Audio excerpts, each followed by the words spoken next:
Yeah. Yeah. Hi guys, it's me, King Evelyn. And this is also Me, Samael. Yep. Yep. We're here to read little horror stories for you guys today. As a treat. It's a Halloween treat. As a little Halloween treat. I have a new background that I spent all day working on it, and you can't even see it because the foogies are in the way, but I'll hold on, I'll turn them off for a second. It's not done, obviously, because I started it today. Uh, but I'm trying my best. Eventually, this will be a room, and then I'll have a background that's not just video game.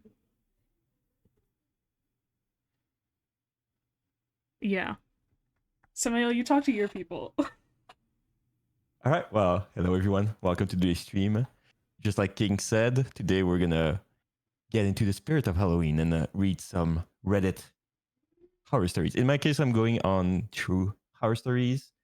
Uh, I don't know if yours are true.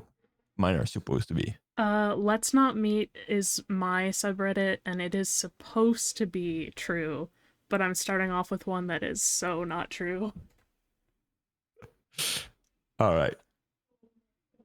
Uh, and yeah, I think that's pretty much all. I hope you're all having a great Halloween, and thanks for deciding to end the night with us.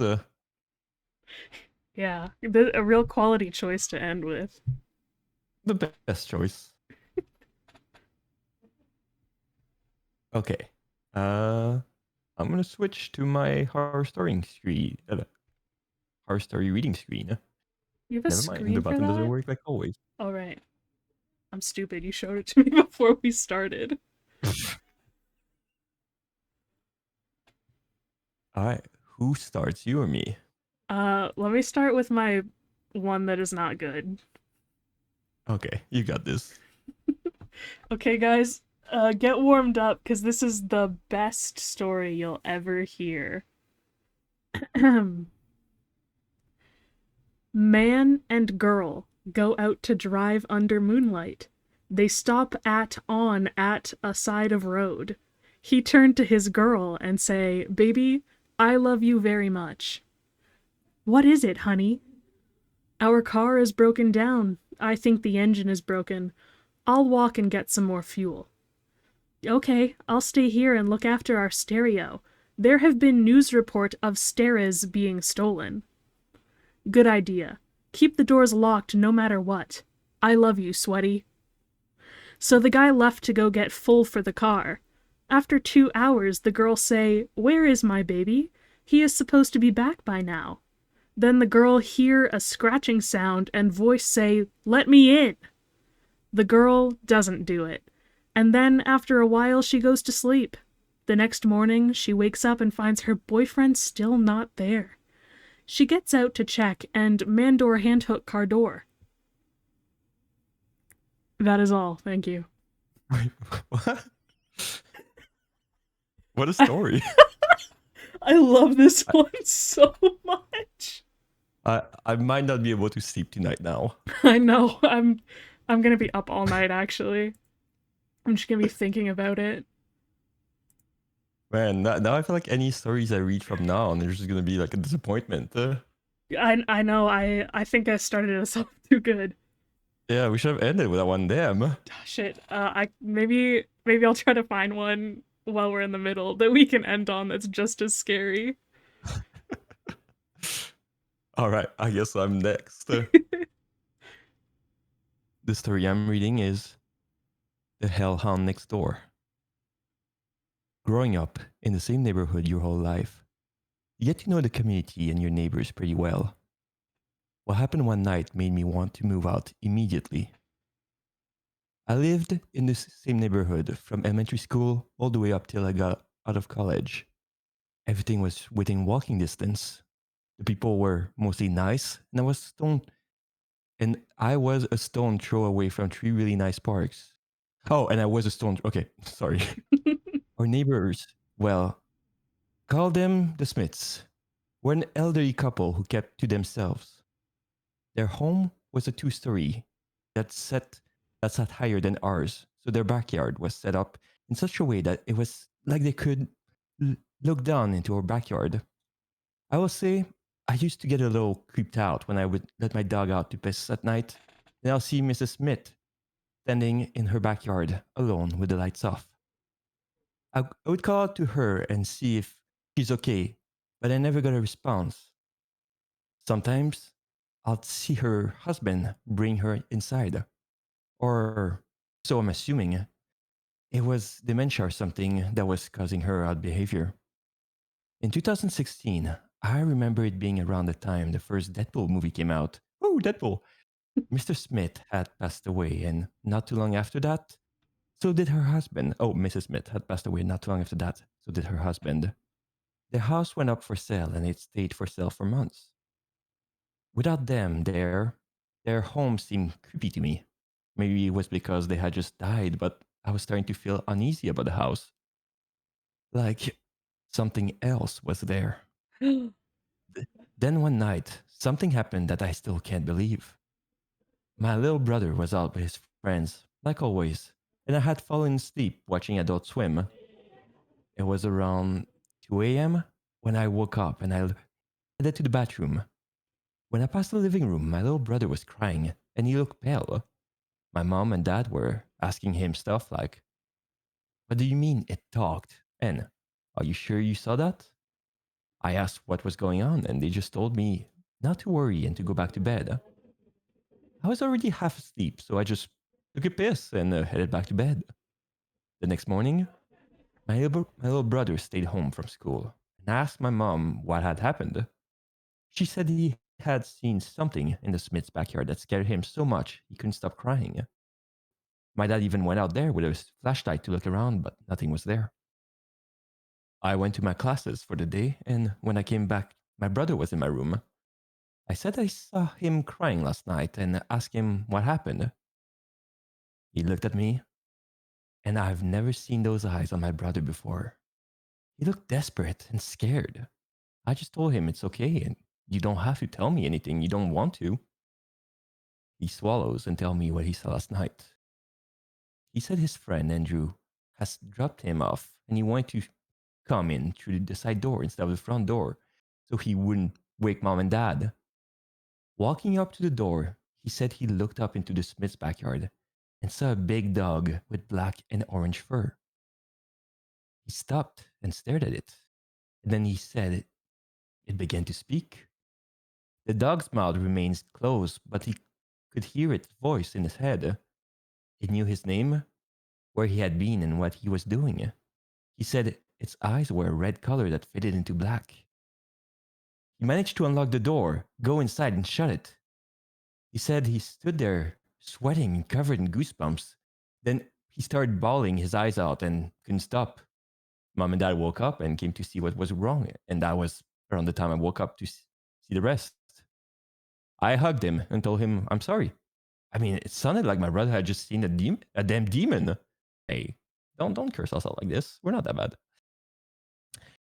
I was confused because the Smiths never had a dog, and the only way one could get into the backyard was by jumping the spiked steel gate they had.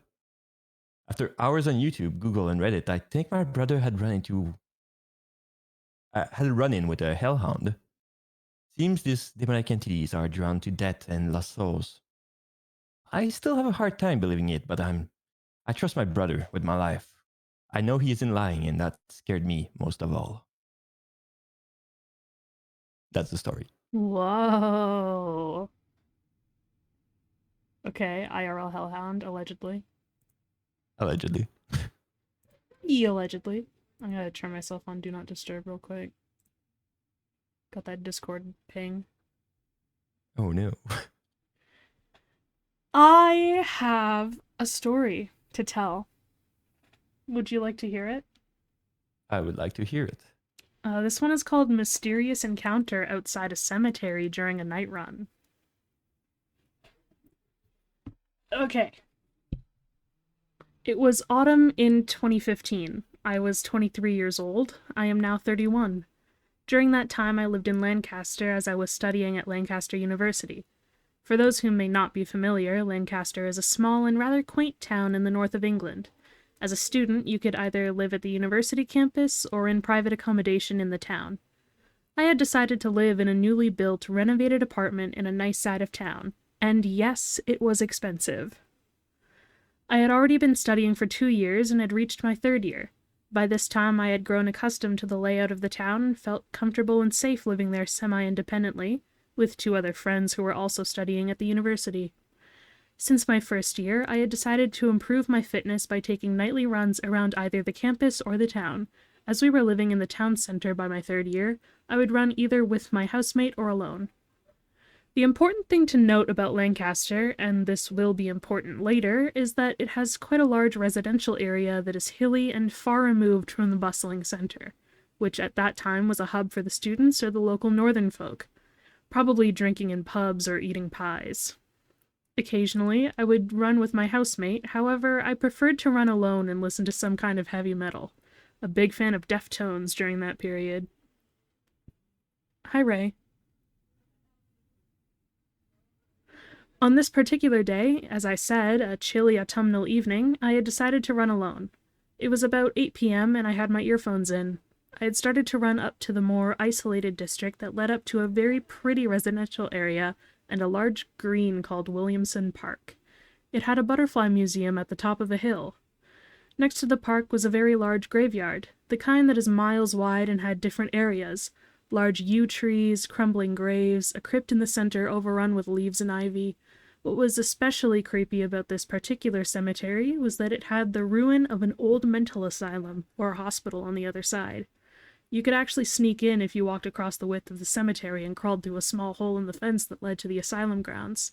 This was not advised, though, as guard dogs roamed the derelict building. It was not a place you wanted to be during the night. So I had made my way past Williamson Park and up to the entrance of the graveyard. Immediately, my eye was drawn to something small standing at the imposing gates of the graveyard. They were kind of tall, black iron gates that were at the bottom of a little winding path. I felt a little apprehensive, but it wasn't unusual to see people walking their dogs, etc., out of the graveyard, so I started to slow my pace to a walk in the direction of the shape. As I drew nearer, I realized that the shape was a child around 9 to 10 years old, and they were running toward me frantically. They looked panicked and scared. I think they were crying. I vividly remember that the girl was not wearing a coat, only a thin dress that would not be suitable for the harsh Lancastrian autumn. She asked me if I could help her. She was desperate and seemed to be frightened of something. She kept looking back into the graveyard, which at this point was totally pitch black beyond the gates. I mean, there was absolutely no light beyond the path. As the graveyard was quite large, it was chilling to see the depth of the blackness and the vulnerable child standing at the mouth of the gate, helpless. I don't recall what the girl said exactly, but I then offered to call the local police. I had typed 999 into my phone and had it on loudspeaker. The girl immediately changed. She was not happy about the fact that I was calling the police, that was clear. She stopped crying and she seemed angry, almost demanding, and insisted that she did not need the police to help. I reassured her that it was best to inform the police, even offered to walk her to the station, which was about 20 minutes back down the hill. This is where the story gets weird and a little terrifying. The girl turned and ran back into the graveyard. She ran directly through the gates into the eerie blackness. She didn't turn back, just ran as quickly as possible until she had completely disappeared. It was then totally silent. I was spooked beyond belief. Now standing in a darkened street, completely alone, I had so many questions. Who was the girl? Why was she alone? Why was she scared of the police? Why wasn't she frightened of the dark? Who might she be running to or from? I turned and ran all the way back down the hill, not stopping until I had reached a well-lit, built-up area. Safe to say I didn't run on my own at night again. Anyway, it's a mystery that's plagued me ever since. Little girl in the graveyard, let's definitely not meet again. Ta-da! Nice.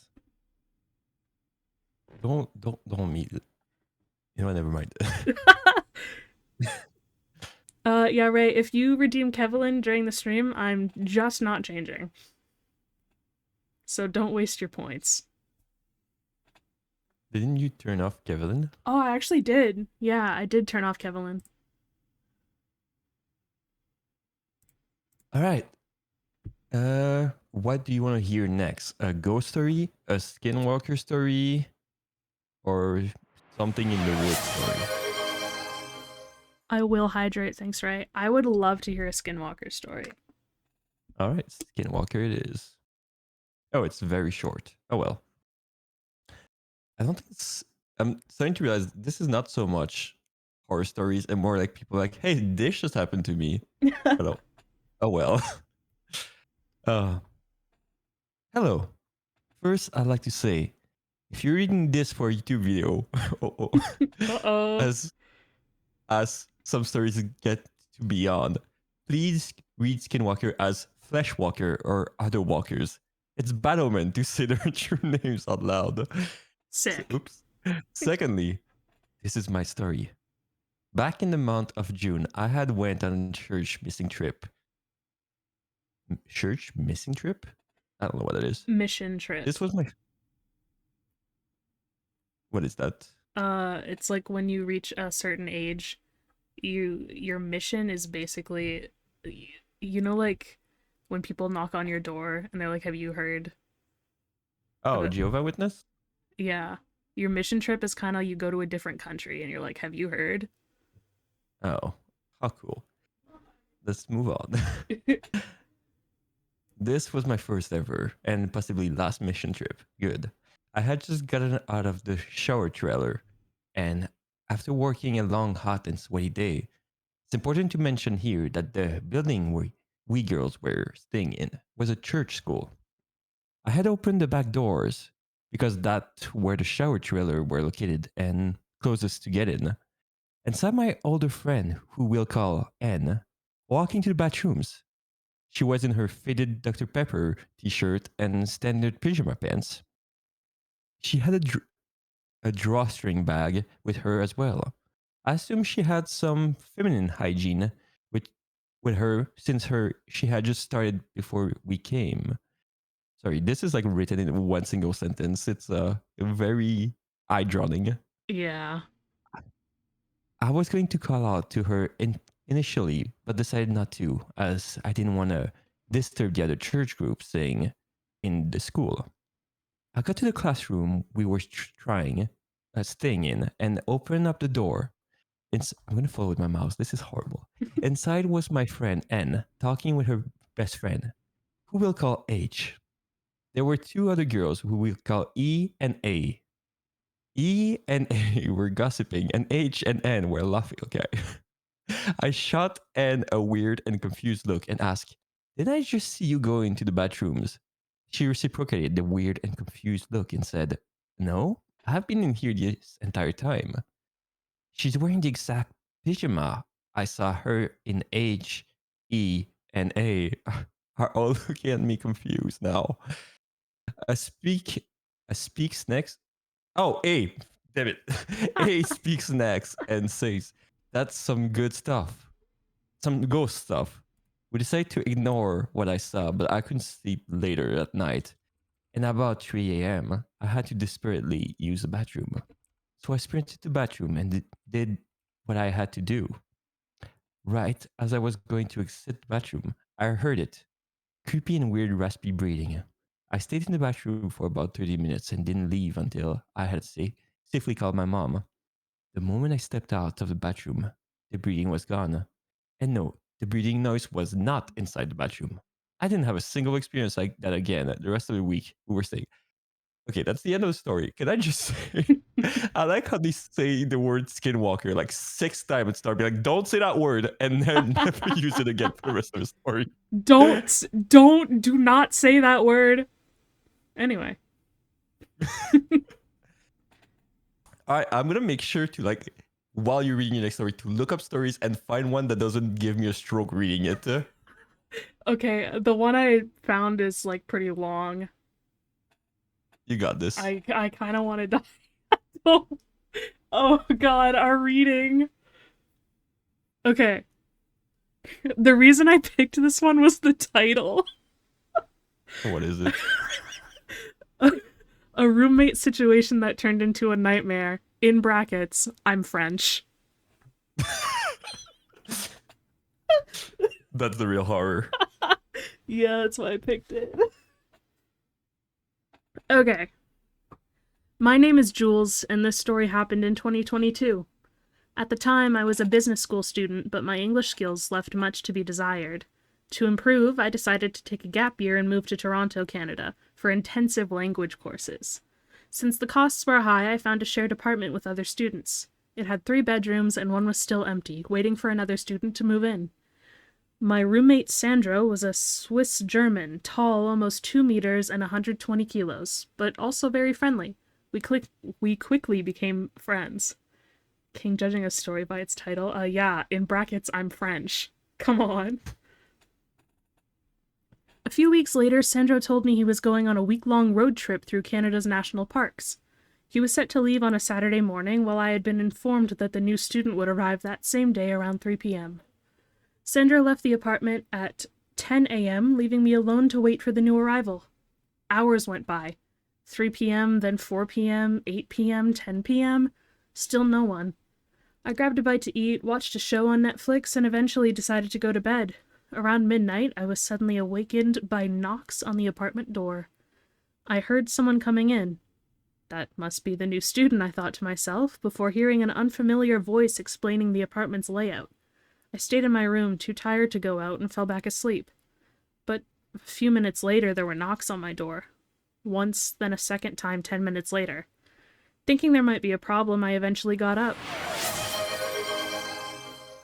Thank you, Mirashupi. I will hydrate. Give me a second. I don't think you have to hydrate mid-story.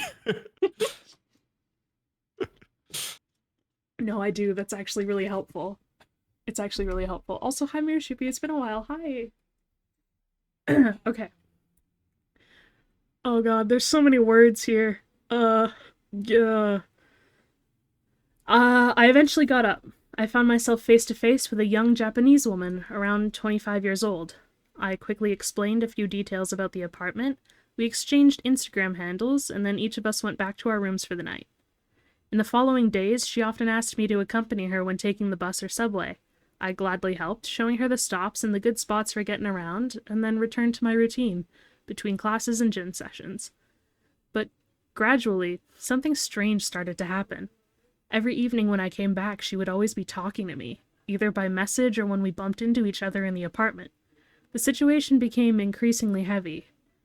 Then one evening, while lying on my bed, I noticed a figure on the shared balcony, right in front of my bedroom window. She was leaning against the railing, staring at me. Her gaze was piercing, unsettling. When she realized I'd seen her, she quickly turned away and went back into her room. I shivered, but tried to convince myself it was just a coincidence. Later, around midnight, as I turned off the lights to fall asleep, I glanced out the window. She was still there, standing, watching me. Our eyes met again, and she vanished instantly. The scene repeated itself the following nights. Every evening, I would catch her watching me from the balcony, always at the same time, always with that fixed gaze. And every time she disappeared as soon as she realized I had noticed her. But the night before my departure, the situation took an even more disturbing turn. One morning, I had to get up particularly early for an appointment. It was 5:30 a.m. when I left my room. The entire apartment was shrouded in darkness except for the faint light filtering from under the bathroom door where I was brushing my teeth. Suddenly, I heard a noise behind me.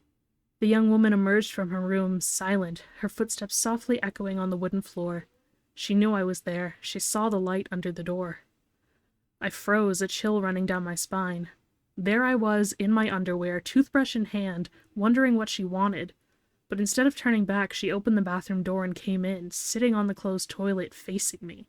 She didn't say a word. She just sat there, motionless, her gaze locked onto mine, with a blank, almost empty expression.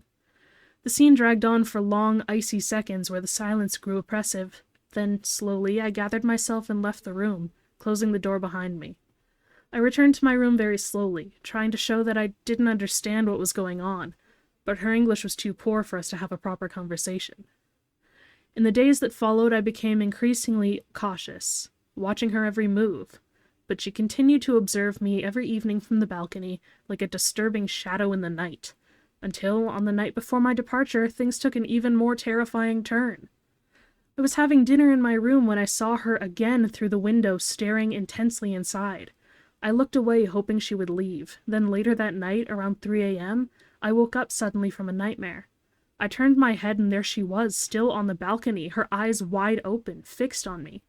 My blood ran cold. This time she didn't look away. She remained motionless like a statue. Then, abruptly, she turned and started running inside the apartment. My heart pounded. I rushed to lock my door and I buried myself under the covers, hoping it was all just a bad dream. A few seconds later, I heard footsteps behind my door, then an attempt to open it. Gently at first, then more forcefully. She was pressing on the handle, trying to get into my room. Panicked, I remained still, holding my breath, and then everything went silent again. I heard nothing more. She must have gone back to her room, but the night felt endless. I returned to France the next day. She was no longer in the apartment.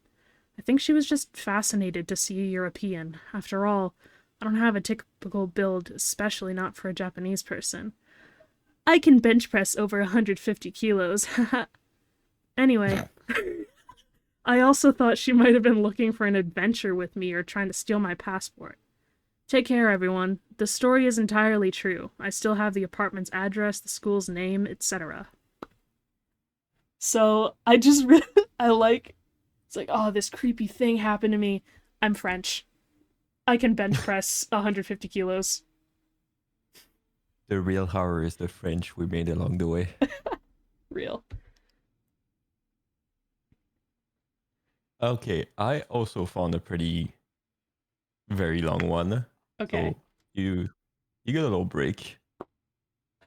Because I Excellent. realized why the story I was reading was so shit, no offense. I was best today, not best all time. So I was just reading those that were uploaded today. Gotcha. Alright.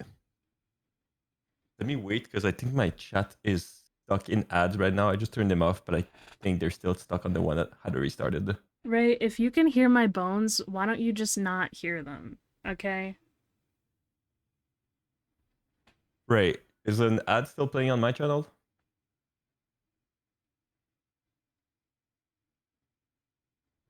Yeah, Ray, is an ad still playing on Samael's channel? I got a melting emoji, but that Yes, still ads. might be about the bones. 2 more minutes. Two? Why is it so long?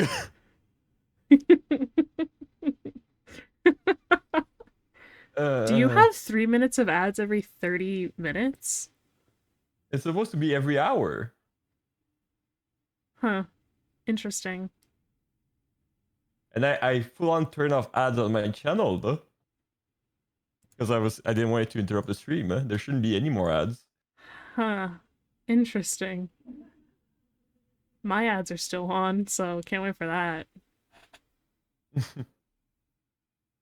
uh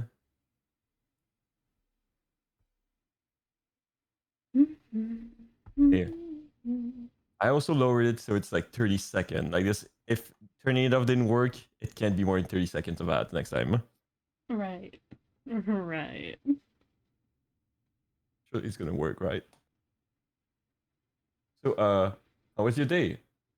I mean, how am I supposed to reply if you can't hear me because you're in ads? He can hear you I in guess. mine. Oh, fair enough. Just trying to steal my viewers like this. Oh, I guess You they can't hear this host. you have double the viewers that I have, don't worry. Oh, do I? Oh Yeah. no. Uh, okay. Wait. Scatter everyone. Let's split up. Scatter. Split up and look for clues in King's chat. Oh my god, just say how your day was.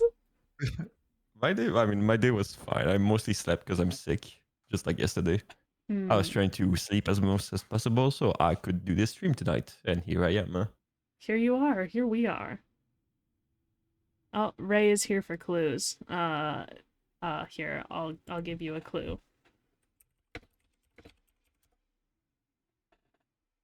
So just There. let me know when you guys are out of ads so we can resume. Because if there's one stream that ads are very inconvenient, it's this one. I'm gonna have ads at the hour mark, probably. I'm gonna turn them off on after stream, but not for this one. Nice. This stream doesn't need to bring anything in. It's just Halloween. Freedom. It's a punty. Okay. The year was approximately 1998-1999. I was a young gay man in my early 20s, living in a medium-sized city in the Midwestern US. This was sort of this was sort of in between transitional time for gay people, where in most populous areas we had enough respect to live openly, but there were still plenty of people who did not like us.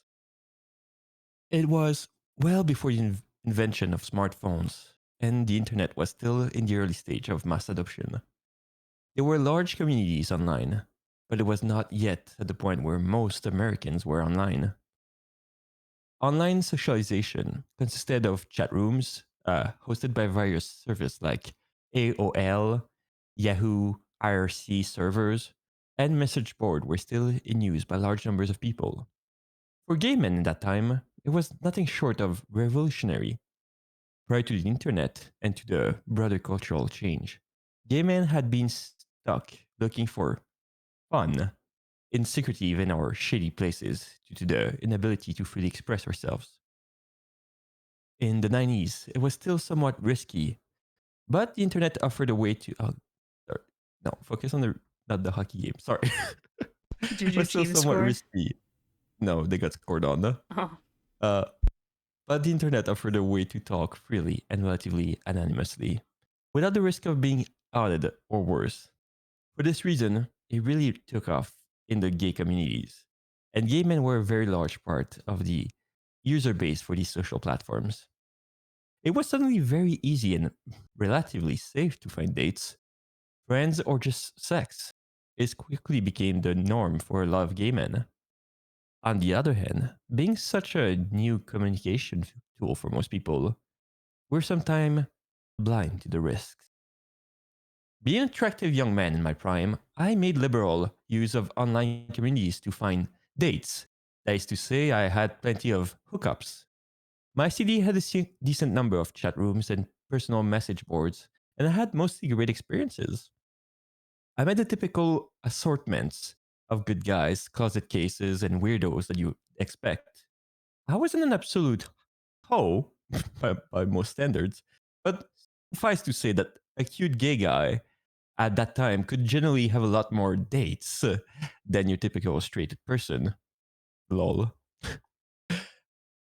At some point during this time, I'd had some brief chat on a message board with a guy from my city. I forget his screen name. It's been over 20 years. So let's call him Slimy Guy 65. This back and forth had happened on a general thread in the gay section, not in private message, so it was visible to anyone who chose to read the thread. Nothing had come of it, but about a week later, I received an email from an unrecognized address. The email basically said, "Hey, I'm not gay and I don't agree with the gay lifestyle. I'm here because my friend met this slimy guy 65 person from this message board and the guy really hurt him. I don't want this to happen to anyone else. My friend tried to tell the police, but they wouldn't do anything. I see you were talking to slimy guy 65, so just be careful and stay away from him." Okay, that's strange. What does this person mean by really hurt him?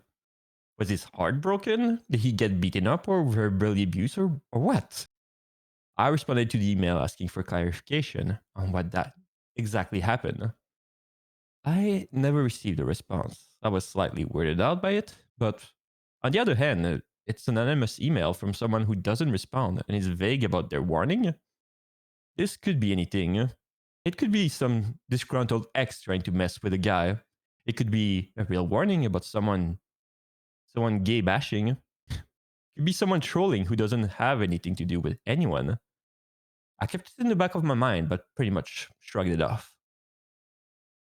Several weeks later, I had a weekday of work and decided to take to the internet to fish for some dick, as was my custom. Lo and behold, I had an email response to a personal ad. It was Slimy Guy 65. He was offering to meet at his place to hang out and just have a good time. Wink, wink, nudge, nudge.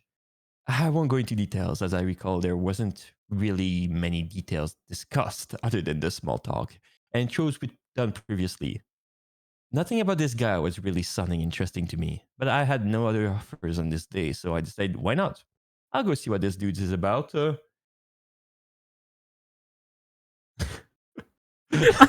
Look, I'm losing reading it the way it, it's bro. written, I'm okay? losing it. I'm reading it as it's written. As I typed my reply, I suddenly remembered a strange email I'd received warning about this person. I went back and reread it. Still vague. Still presenting more questions and no answers. Should I take this as a miswarning at face value and just ignore Slimy Guy 65? I decided to go check him out anyway. His address was on a rather busy street in the middle of a dense residential area. Not some shack out in the woods. I can handle myself. If he's weird, I can just fuck out of there. Before long, I arrived at the house at the agreed time. It was a duplex style house with one apartment on the ground floor and one on the second floor, part of a row of several identical duplexes. It was the middle of the afternoon. There were plenty of traffic on the street and the occasional person out in their porch or in their backyard. I pulled up to the driveway to the parking area behind the house, got out and knocked on the door. The guy that answered was a pretty normal, kind of mousy looking man, probably in his 40s, slight, slim build, soft spoken, looked like any guy working in an office cubicle somewhere. Not really my type, but honestly, my curiosity was piqued, and I had nothing better to do, so I stepped inside to take a look around and gauge the situation with a warning email fresh in my mind. I stepped into the back door, into the kitchen. It was very clean, and there was nothing out on the counters. No table, and chairs, or anything. This is to say, it did not look like someone was living there. It had been kept up and clean, but looked empty. Looking out into the apartment, I could see that it was not set up as a living space. A large window with sliding glass was between the kitchen and living room, and I could see what looked like a large table out in the living room area. Slimy Guy 65 said something like, "This isn't where I live. A friend of mine used to run a doctor office here. I maintain the building for him. It's private though. We have the place to ourselves." Weird, but okay. He shut the back door and locked it with a key deadbolt, the kind that you need a key to open, even from the inside, and put his key back in his pocket, saying, "So what do we do now?" Oh, wait, so what do you want to do? Same thing. At this point, my danger sense spiked. This is not a normal home, and why is he locking the door like that?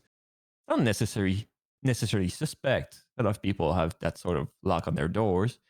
And the door has a window, so it even makes sense still. Something is not right here. I can tell. And now I'm locked in. I asked him why he was locking the door like that, which immediately flustered him. He was looking rather nervous, and his voice was a little wavery and halting. Not quite stuttering, but almost.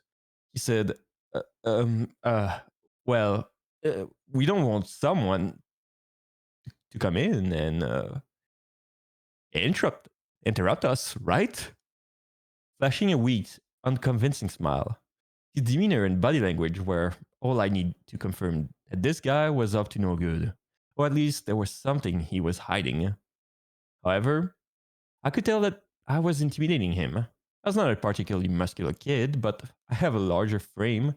Like, even when I'm at my very tiniest, I will still feel wear size L tops and 36 weight spans. So I look big, which people tend to interpret as me being stronger than I really am. Also, I'm not a tough guy at all, but I have a resting facial expression that makes me look like a badass dog. People who don't know me often assume that I'm rough or something. I sometimes use this to my advantage while I Yeah, can. people look at me and they think I'm a badass thug. I'm so strong and but I'm not. It's the power in my eye, okay? uh look at that. People who don't know me often assume that I'm rough or something. I sometimes use this to my advantage while I can, because before long, a new acquaintance will eventually figure out that I'm a total wimp. Lol. But this was definitely an occasion to play out the thought guy appearance, and I did exactly that. I should probably just laugh instead of saying lol. um, Lol. lol. I put on my best steely face. Steely face? I've never heard that before. I put on my best steely face and told him to unlock the door, and that I don't want to be locked in here. He looked for a moment like he was going to pee his pants. Then he said, "Okay, all right, I'll unlock it." He unlocked the deadbolt, and I'll just lock the knob here.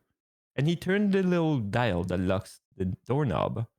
That was fine with me. I continued to stare at him until he said, "I'll leave the key on the counter right here." And he set his key down near the sink. I was relatively satisfied with that answer. At this point, though, my adrenaline was flowing. I was almost in full fight or flight, same thing, mode, but I was kind of stuck in the place. The guy was between me and the door. I was freaked out. But this little weasel did not appear to pose any immediate physical threat to me. I could tell that his pants were I could tell that his pants pockets were empty and that I was intimidating the living hell out of him. I didn't know yet exactly what to do. How long is this still? Oh my god. Okay. Uh I lost where I was. Sick. Okay, I found it.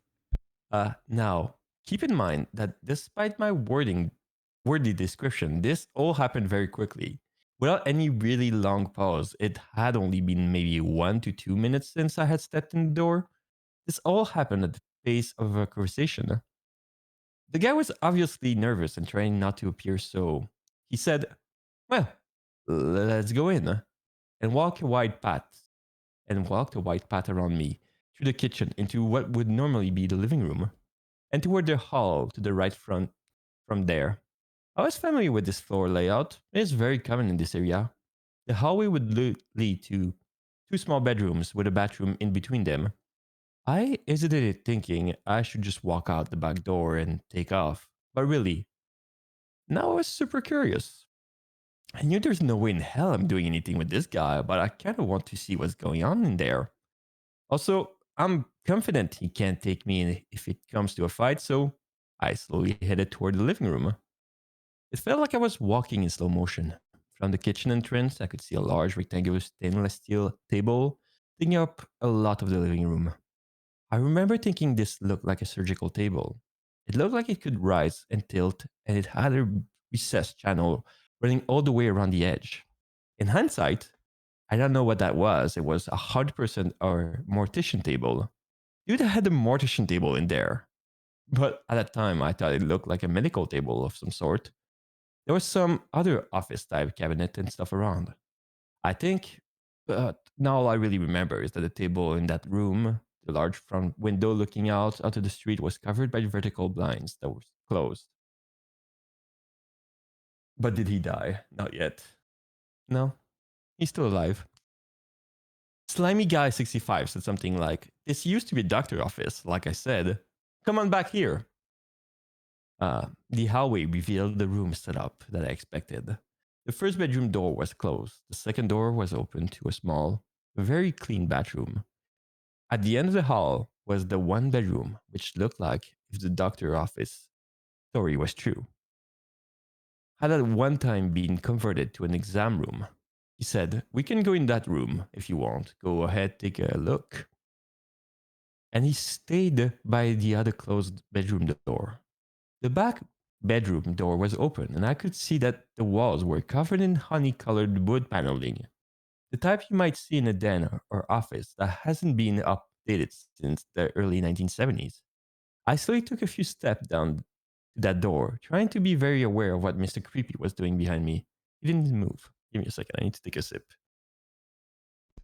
Take a sip. Enjoy it. This story is a lot longer than I thought it was. Take a sip, aka check my hockey score. No, I mean, the game was open. They're losing up by a lot. Oh. Okay. When I got up to that room, the first thing I noticed was the door had key deadbolts lock. Oh, well, I have to drink again.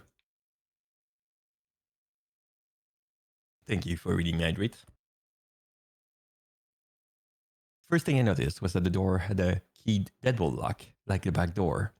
This room locked from the outside. I've wondered if there was a lever on the inside, but I pretty much knew the answer to that question without needing to check. I also saw a chair, a non-swiveling plastic desk chair with its metal legs sitting near the center of the room. The room had an old dark carpet and those wood-paneled walls. I noticed that the walls were completely paneled with no windows, and I know that room had at least one window, probably two. So whoever did that paneling went over the windows. There was also a phone in here, plugged in and sitting on the floor. It was an old office phone, probably from around the 80s or early 90s. Dingy beige plastic with several buttons to manage different phone lines. Just sitting on the carpet near the wall, with the chair at a slight distance facing the phone. There was nothing else in the room. I was standing at the threshold of that room with one foot slightly in, absolutely not going past that door. I looked back at the dude. He was still standing by the other door, just nervously smiling at me, trying hard to look casual, but obviously very nervous or something. He said something like, "Well, what do you want to do?"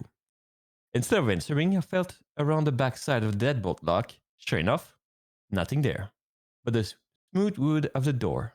It also dawned on me that I did not see a light switch anywhere for the ceiling lamp. Where was the switch? Who knows? It should have been just inside the door, of course, but that original switch was covered up by the paneling. He mumbled something about not having the keys to that lock. Don't worry about it. I turned back to face the guy and just said, "What is it that you want to do here?" My skin had gone ice cold as I realized that I was way too far into this apartment. I was running through my options in my head. What is this guy going to do? He doesn't appear to have any weapon or anything in reach, but who the fuck knows what goes on in this place? What are you trying to do? He was almost totally derailed by that. He stammered out some hot man-to-man fun with the weakest smile I've ever seen, looking like he was just a hairbreadth away from panicking. That sounds comical, but really, that sentence was probably the most chilling part of the entire experience for me. It was the way he said it, like he had to come up with something on the fly, something that would sound plausible, and he failed. Who says that in real life? Hey, you want to have some hot man-to-man fun? Nobody. It's something you see on a advertisement for a cheesy porn site or something. Some hot man-to-man fun? Quivering lips. That was it. I said, "Nope. I want to go. I'm leaving." He said, okay." I quickly walked past him and he flattened himself against the wall to avoid me. And I noped right out there through the living room dissection area and through the kitchen to the back door, which was thankfully still not deadbolted. The keys were still on the counter, and I let myself out of the door and didn't bother closing that. As I saw him slowly coming to the door behind me, I deliberately walked, not ran, to my car. Looking back at the building, I could see that indeed there was a window facing the backyard area from that paneled room, but of course it was covered up from the inside. Dude was shutting and locking the back door. And I left, heart pounding, skin icy cold, thinking, holy fuck, what was that? So, was this guy some kind of killer? Or was he just an awkward closet gay guy with access to sterile-looking apartment with an autopsy mortuary table and a windowless room that locks from the outside with a chair and a phone and no light switch.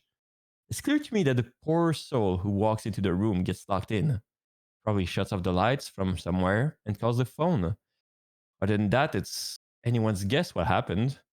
I assume the friend of the judgmental person who emailed me must have been some kid that got locked in for whatever game.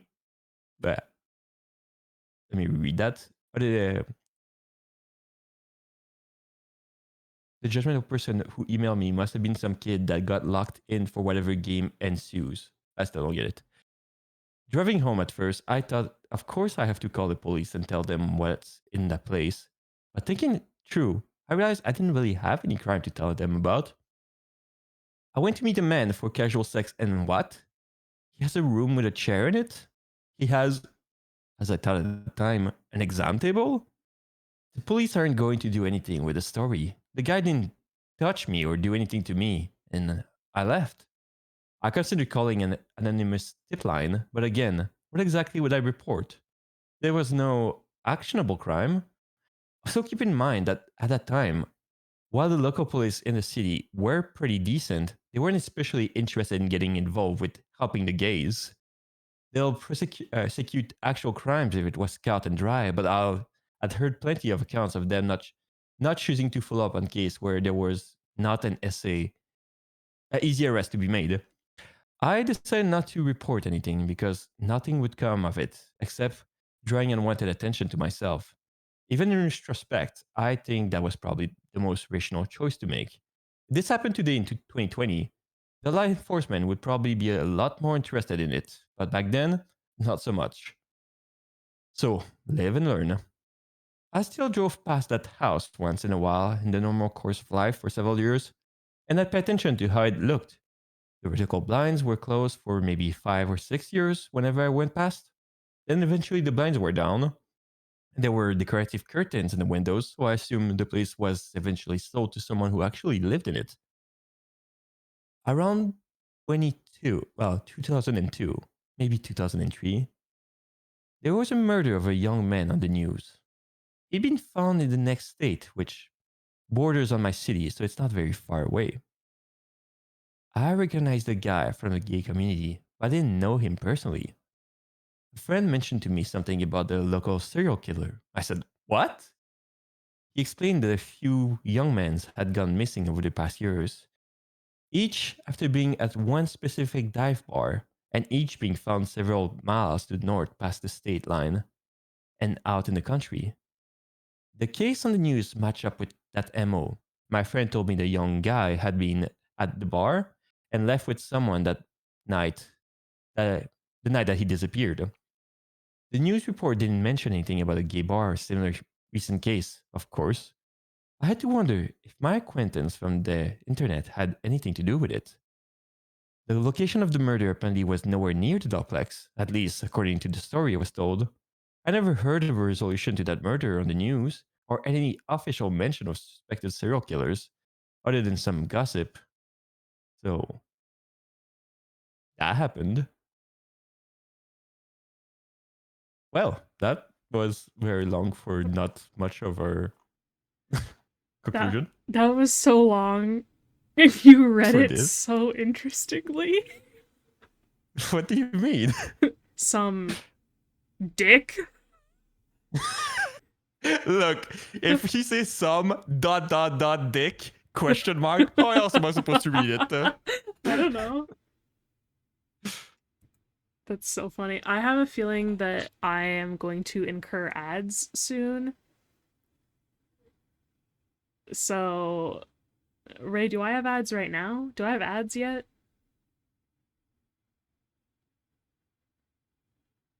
Where's my little ad alarm? But yeah, lesson learned. I was like, as I look at other stories that were like decently long, but I was like, the other ones I read were so short. Let me find a longer one. This is way too long. Real. Like halfway through, I was like, oh my god, there's still so much to read. Okay. I have one that ugh, when I scroll it's long, but I think it'll be fine. I think the gist of the story is fine. All right. Ray, if you get ads, listen from Samael's stream. Okay? Something happened to your walking video, by the way. Oh, what? Huh? What the? Thanks for letting me. What the fuck happened? I don't know. Oh, I think the. Wait, I think the video ended and it just didn't loop back. No? If you get ads on both, Ray, then you can just, stop having ads. That's all I can say. I mean, yeah, your video's good now. Yeah, that was weird. Ooh, spooky forest. Okay, this one is called Attempted Ambush at Night. Are we ready? We are. This happened 4 years back. It was the middle of winter and the night was unseasonably warm, without a hint of snow on the ground. I left my apartment around 8 p.m. to go for my daily walk.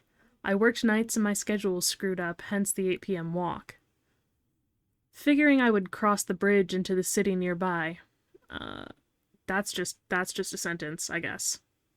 For further context, I'm a tall guy who's fairly athletic, and I was in my late 20s at the time.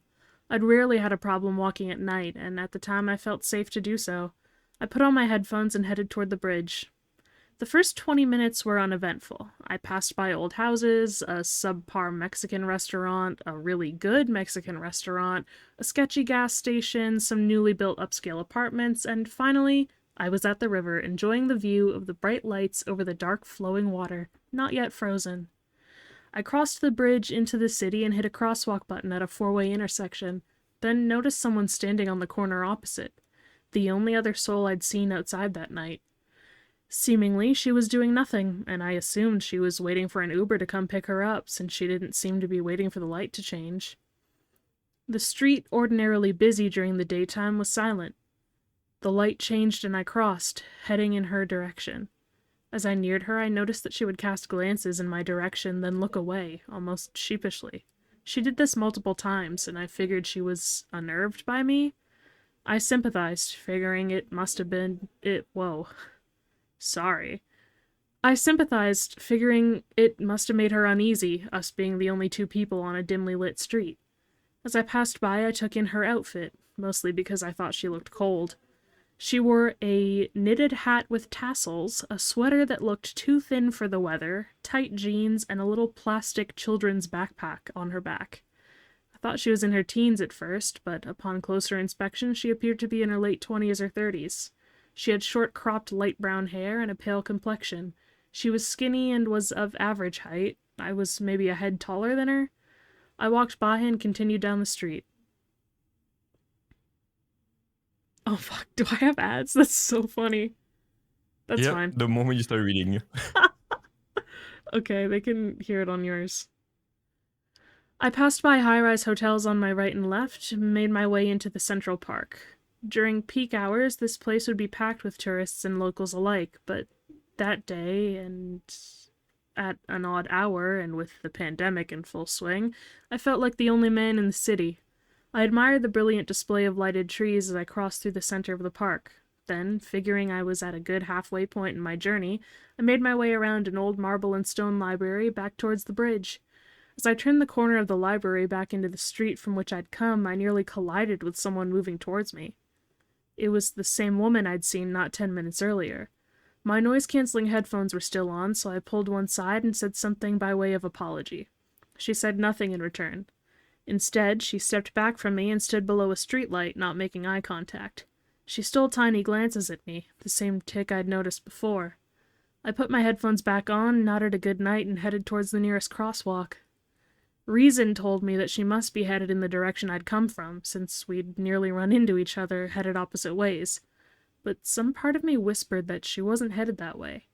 Sure enough, when I turned to look, she was trailing close behind me, her strides surprisingly long and energetic. I found this odd enough that I continued to watch her out of the corner of my eye. Shortly after I reached the crosswalk, as I stood there waiting for the light to change, she caught up with me, passed me by, and stopped. A car went past, and as it did so, she squatted over her plastic bag a few meters from me, rifling frantically for something, looking up at me on occasion. I hit a button on my headphones, stopping my podcast so I could hear her better. What I found disturbing about the motion of her looking through her bag is that it struck me as fake, as though she were pretending for some reason. She was barely looking inside, and her careless motions struck more like bad acting. Something about her motions, the way she kept looking at me, felt wrong. The light changed, and I began to walk quickly, but she was faster. She stood suddenly, darting past me towards the museum, swinging the half-open little pink backpack over her shoulder. I watched her silhouette disappear into the darkness beyond the reach of the streetlights. I hoped that that was the end of that, and after a few beats of not seeing her, I let my guard fall a little, restarting my podcast. Beyond the museum was a patch of poorly lit sidewalk, in front of a squat building with mirror-like windows. I wasn't far from the bridge now. As I made my way back there, I turned my head to look at the reflections of buildings and streetlights in the windows. To my horror, a dark figure sprinted silently toward my reflection, dreamlike. I'm not sure why, maybe out of sheer confusion, but I turned to meet her as she hurtled towards me. Perhaps surprised by my sudden turn, she halted mere feet from me, staring. Her eyes were wide and looked frantic, wild. She kept looking at my arms, then back at my face, as though sizing me up. My accidental bluff had worked, and in the darkness I suppose I must have looked more prepared to fight back than I felt. She gripped something small tightly in one hand, though she held it off to the side, and in the shadow of the building I couldn't see what it was. Seconds dragged as we stood there, staring at each other. Immobilized by fear and confusion, I waited for her to make some move, to attempt to use whatever object she held in her hand. Just then, to my enormous relief, a car trundled slowly past. A bit of my strength returned, and over my blaring podcast I felt more than heard myself shouting at her. "What do you want?" No reply. I slowly backed away from her, expecting her to move. She just watched me. That same intense look on her face. I took another step back, then another, steadily backing away from her until I felt confident enough to turn and carefully walk away. As I reached a better lit area, I began to move faster, all the while keeping my eyes trained on her shadowy form.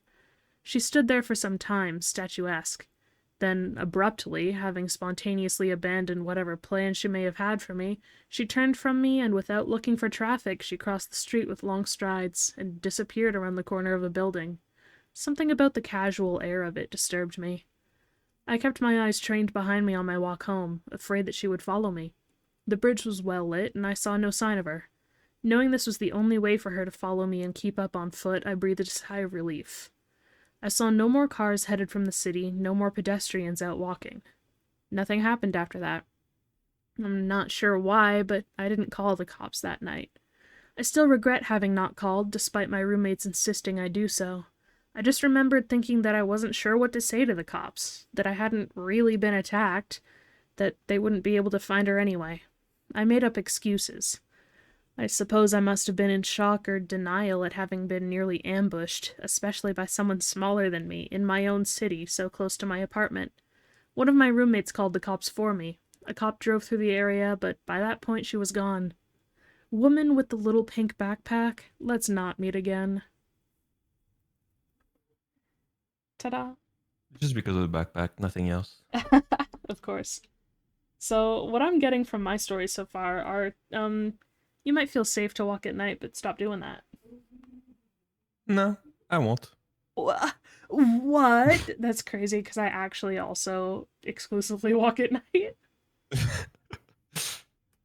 There's nothing better than night walk. Yeah. Do you have If I one wasn't, if you weren't? Hmm? If you if I weren't? wasn't sick, huh? Would you? Every time I try to say it, you interrupt me asking me.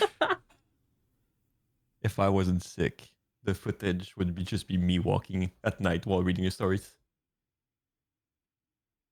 I don't know, Anyway, would it connect? I was gonna find a way. That was my original plan, to just read stories as I'm walking in the woods. Hmm. Would have been cold though, so I'm not sure if it was hotter.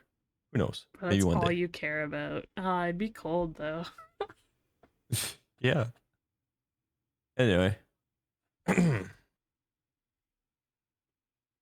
So the story happened about 11 years ago. I was a senior in high school at the time, but it is the single most mind-boggling thing that I have ever experienced. It's also important to note that it happened mid-December. I'm from Iowa, and the winter here gets cold at night. Hey, talking about cold at night. Like, if you get stuck outside, you will die kind of cold. That plus the snowfall makes everything dead silent. You can hear anything and everything inside the house and even immediately outside of it. Well, me and my best friend were hanging out in my family's walkout basement, just having a boring winter night playing video games. We're also the only one home. The reason it was just us is because my mother went from work straight to a bar to grab a few drinks with a coworker. So me and my friend thought it would be a good idea to break into the family wine and live a little. As we were sitting there, opening up the first bottle, I hear the door to the garage open and slam shut. I immediately go, oh shit, start looking for places to hide the bottles. My friend then says, I thought you said your mom was supposed to be out all night. She was, I replied. I then heard a few heavy stomps and hear my mother yell out, Mio's one boo? Anyone home? Mio's, is that the Redditor's name? It's I don't probably the know. username. Yeah. Mio's one boo? Any, we're just gonna go Mio from now on, because Mio's one boo is quite long. Good, good. Mio, anyone home? I yell back up the stairs. Yup, just hanging out in the basement. I hear a few more steps move from the garage door towards the stairs and yell out again. Can you come help me with something? I need your help. I need you up here, Mio. I replied back while frantically trying to find a good place to hide the wine bottle. Yup, me just a minute. Then there was silence for about 20 seconds. Anyone down there with you? She yelled back in a more concerned, serious tone, in a voice that was slightly off of my mother's. This was the first thing that told me something wasn't right. Our family never cared if anyone was over, as our house was a very open house to all family and friends. And the voice, it was just wrong. Like, it sounded like my mother's, but it was missing something that I couldn't out of my finger. Okay, this is badly written, but I think he's trying to say I couldn't put my finger on what was wrong. Weirded out, I replied back, just Colton? After I yelled that back to her, I found a good place to hide the bottle and began walking up the steps to the next level. Now, as I was walking up the steps, I could help but feel the overbearing silence of the house and the slight electric twinge that something isn't right. When I got to the top of the steps, I look over to where the door to the garage is and also the kitchen right next to it. And it's pitch black. All of the lights were off and there was no moonlight shining through any windows. I walked over to the kitchen yelling out, Mom? Where are you? There was no reply, just silence and darkness. I felt the electric twinge turn into full needles, my adrenaline kicking in full force. I have to get out of here as fast as possible. My mom's not home. I run back down the stairs, grabbing my coat along the way. What's wrong? Colton says. My mom's not home, I replies as fast as I can, looking for my truck keys. What do you mean? You were talking with her? I could see the confusion in his face. There's no one home. We need to leave now. I look a few. I took a few steps forward toward the back door, then open up to the yard, and then I see my dog shaking on the couch, my cat growling behind it. I couldn't leave them. I just knew that if we left, something would happen. Are we leaving? Colton said, still confused as hell.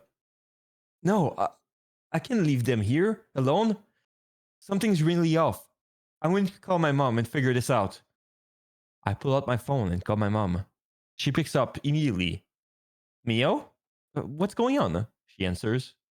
Mom, were you just home?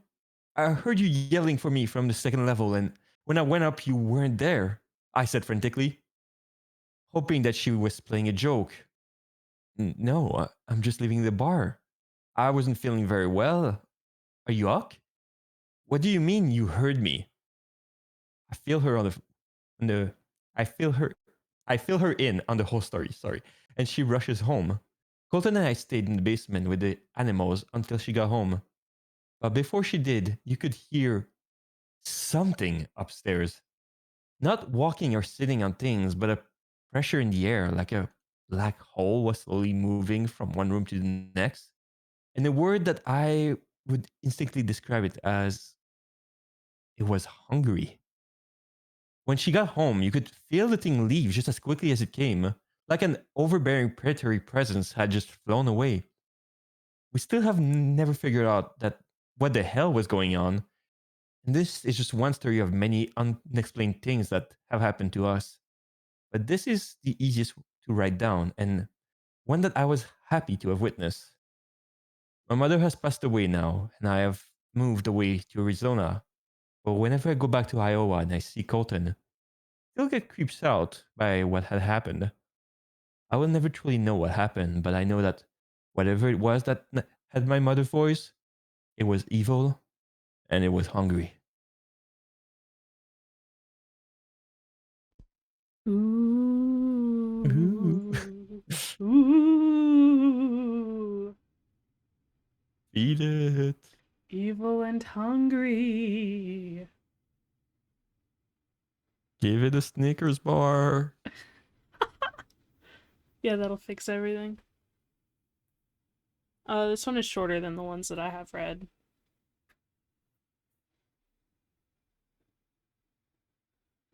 The one day I woke up late may have saved my life. I've told this story in other places on other accounts before, but it bears repeating. One day when I was in elementary schooler, I think probably 3rd or 4th grade, I was awoken by my mom in a rush. She had overslept, and since she always woke me up in the morning, this meant that I too overslept, and now there was just no way I was going to be ready for school early enough to get on the school bus.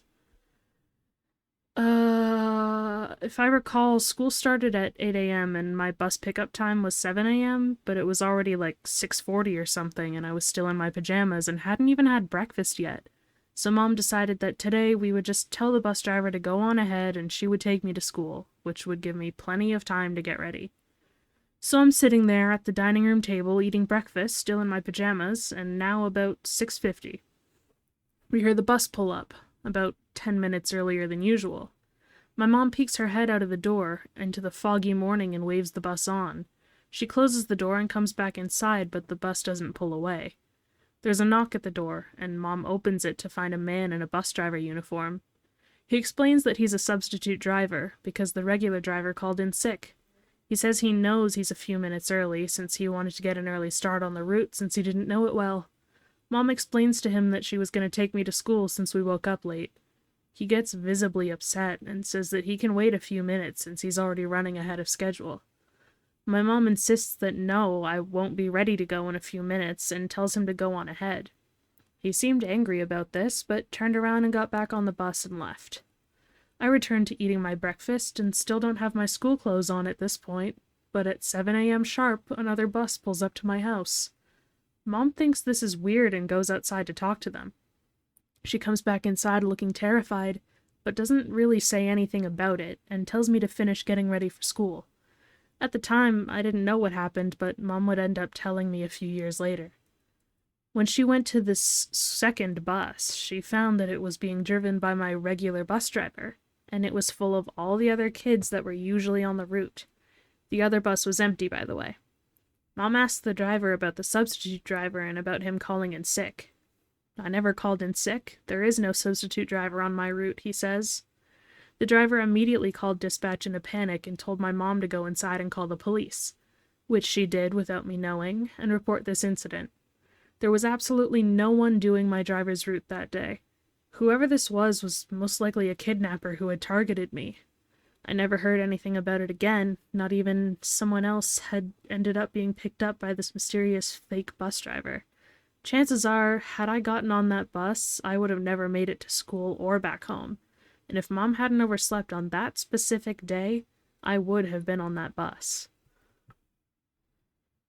Ooh. Bus, Ooh. fake bus driver, let's never meet. Yeah, fake bus driver, let's not meet. All right, this one is very short as well, Okay. but it is the most rated on this Reddit. I will not read the title, as the title just spoils the entire story. Okay. A few years ago, when my daughter was a toddler, my wife and I used to take her to a nearby lake to picnic, swim, and just unwind. It was a peaceful spot, quiet, not too crowded, the kind of place where you could easily forget about the world for a while. One afternoon, after we finished eating, my wife decided to go for a quick swim while I stayed on the beach with our daughter. I watched her wade out in the water, the sun sparkling off the surface. A minute later, she suddenly stopped and turned to me, shouting something.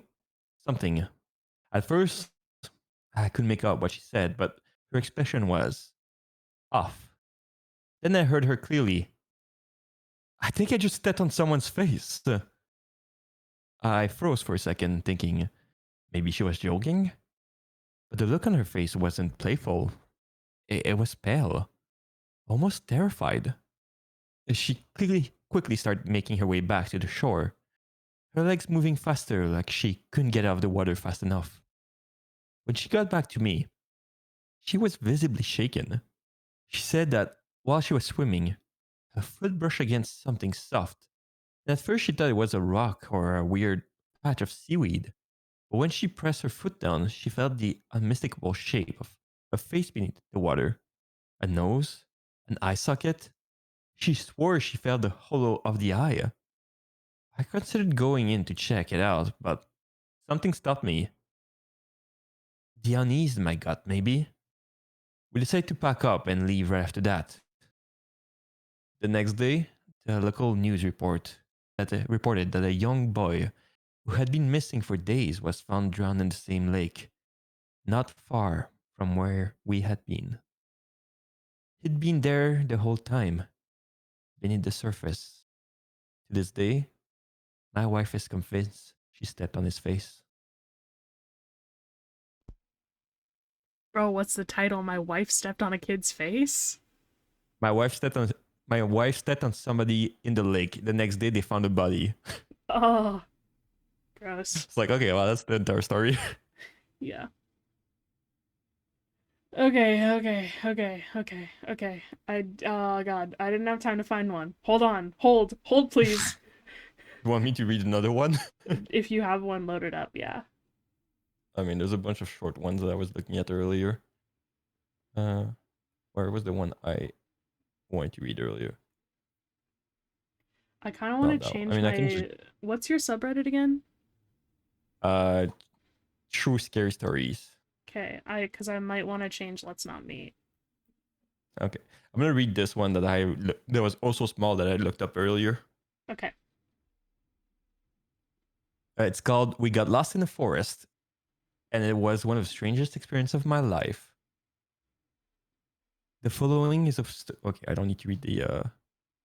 Uh, I'm a teenager, and I've been in scouting, Boy Scouts for nearly all my life, and I really enjoy exploring with my friends and being trusted more.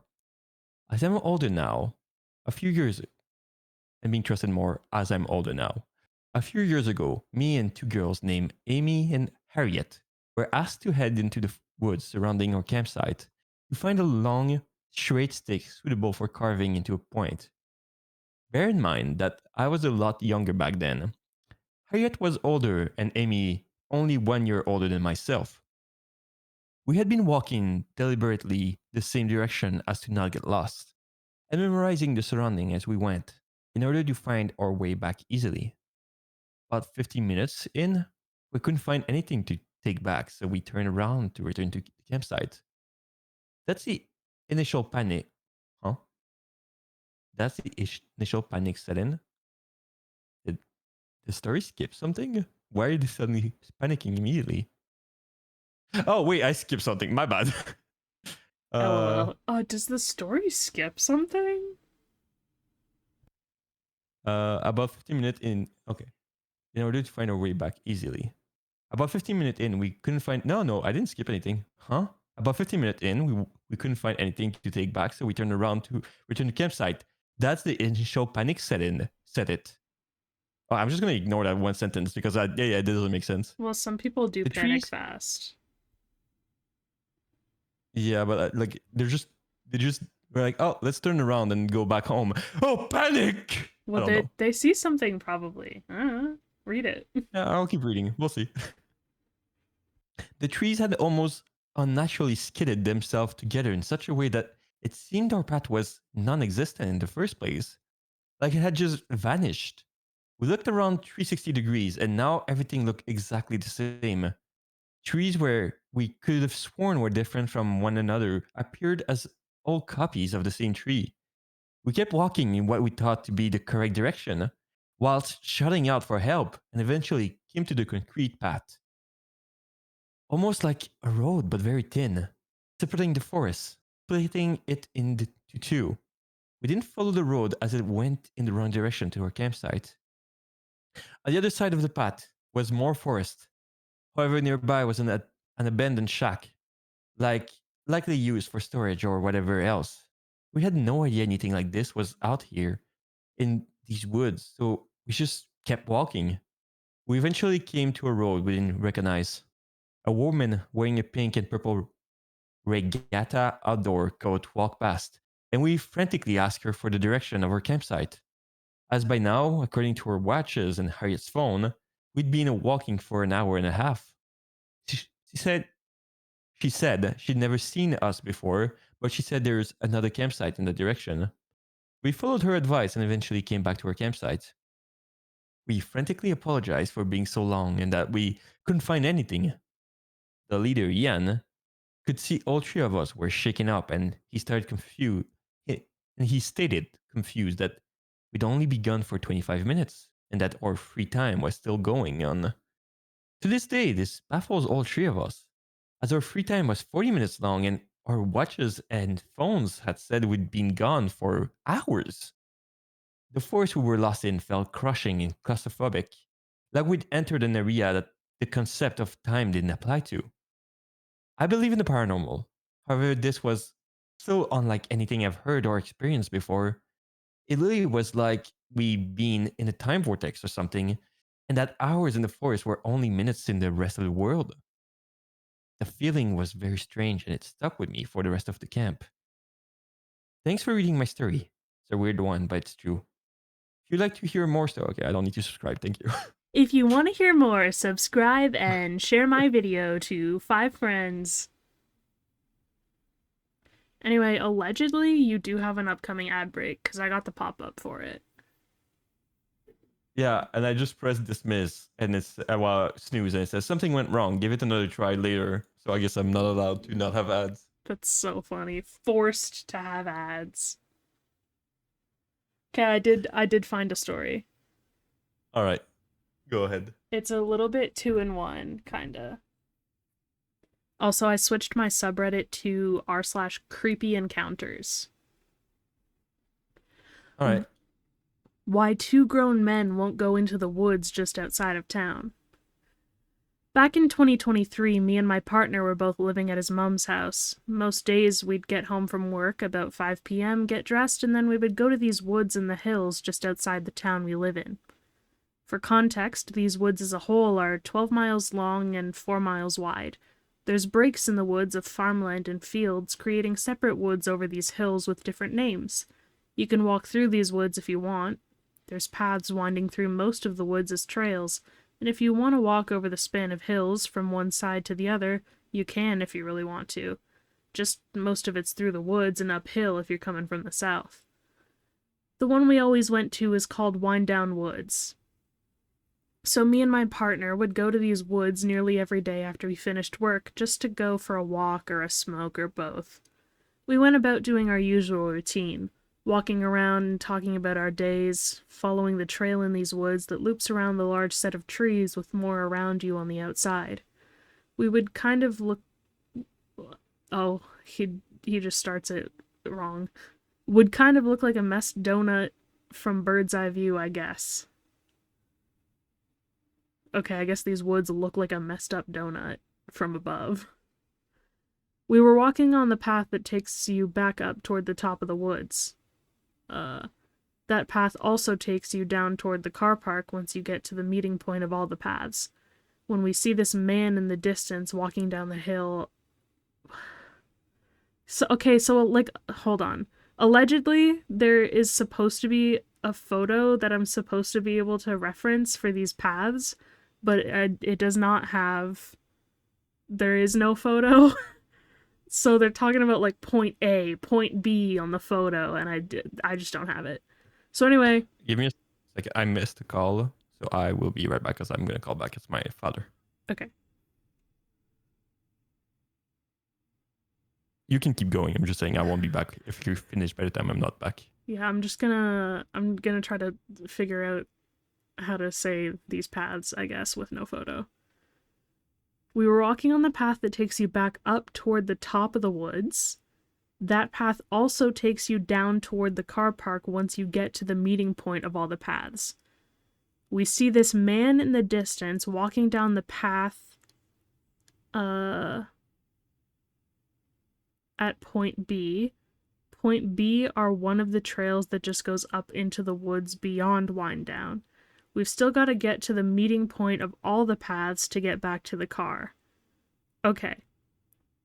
So they're on a path that goes specifically to a place.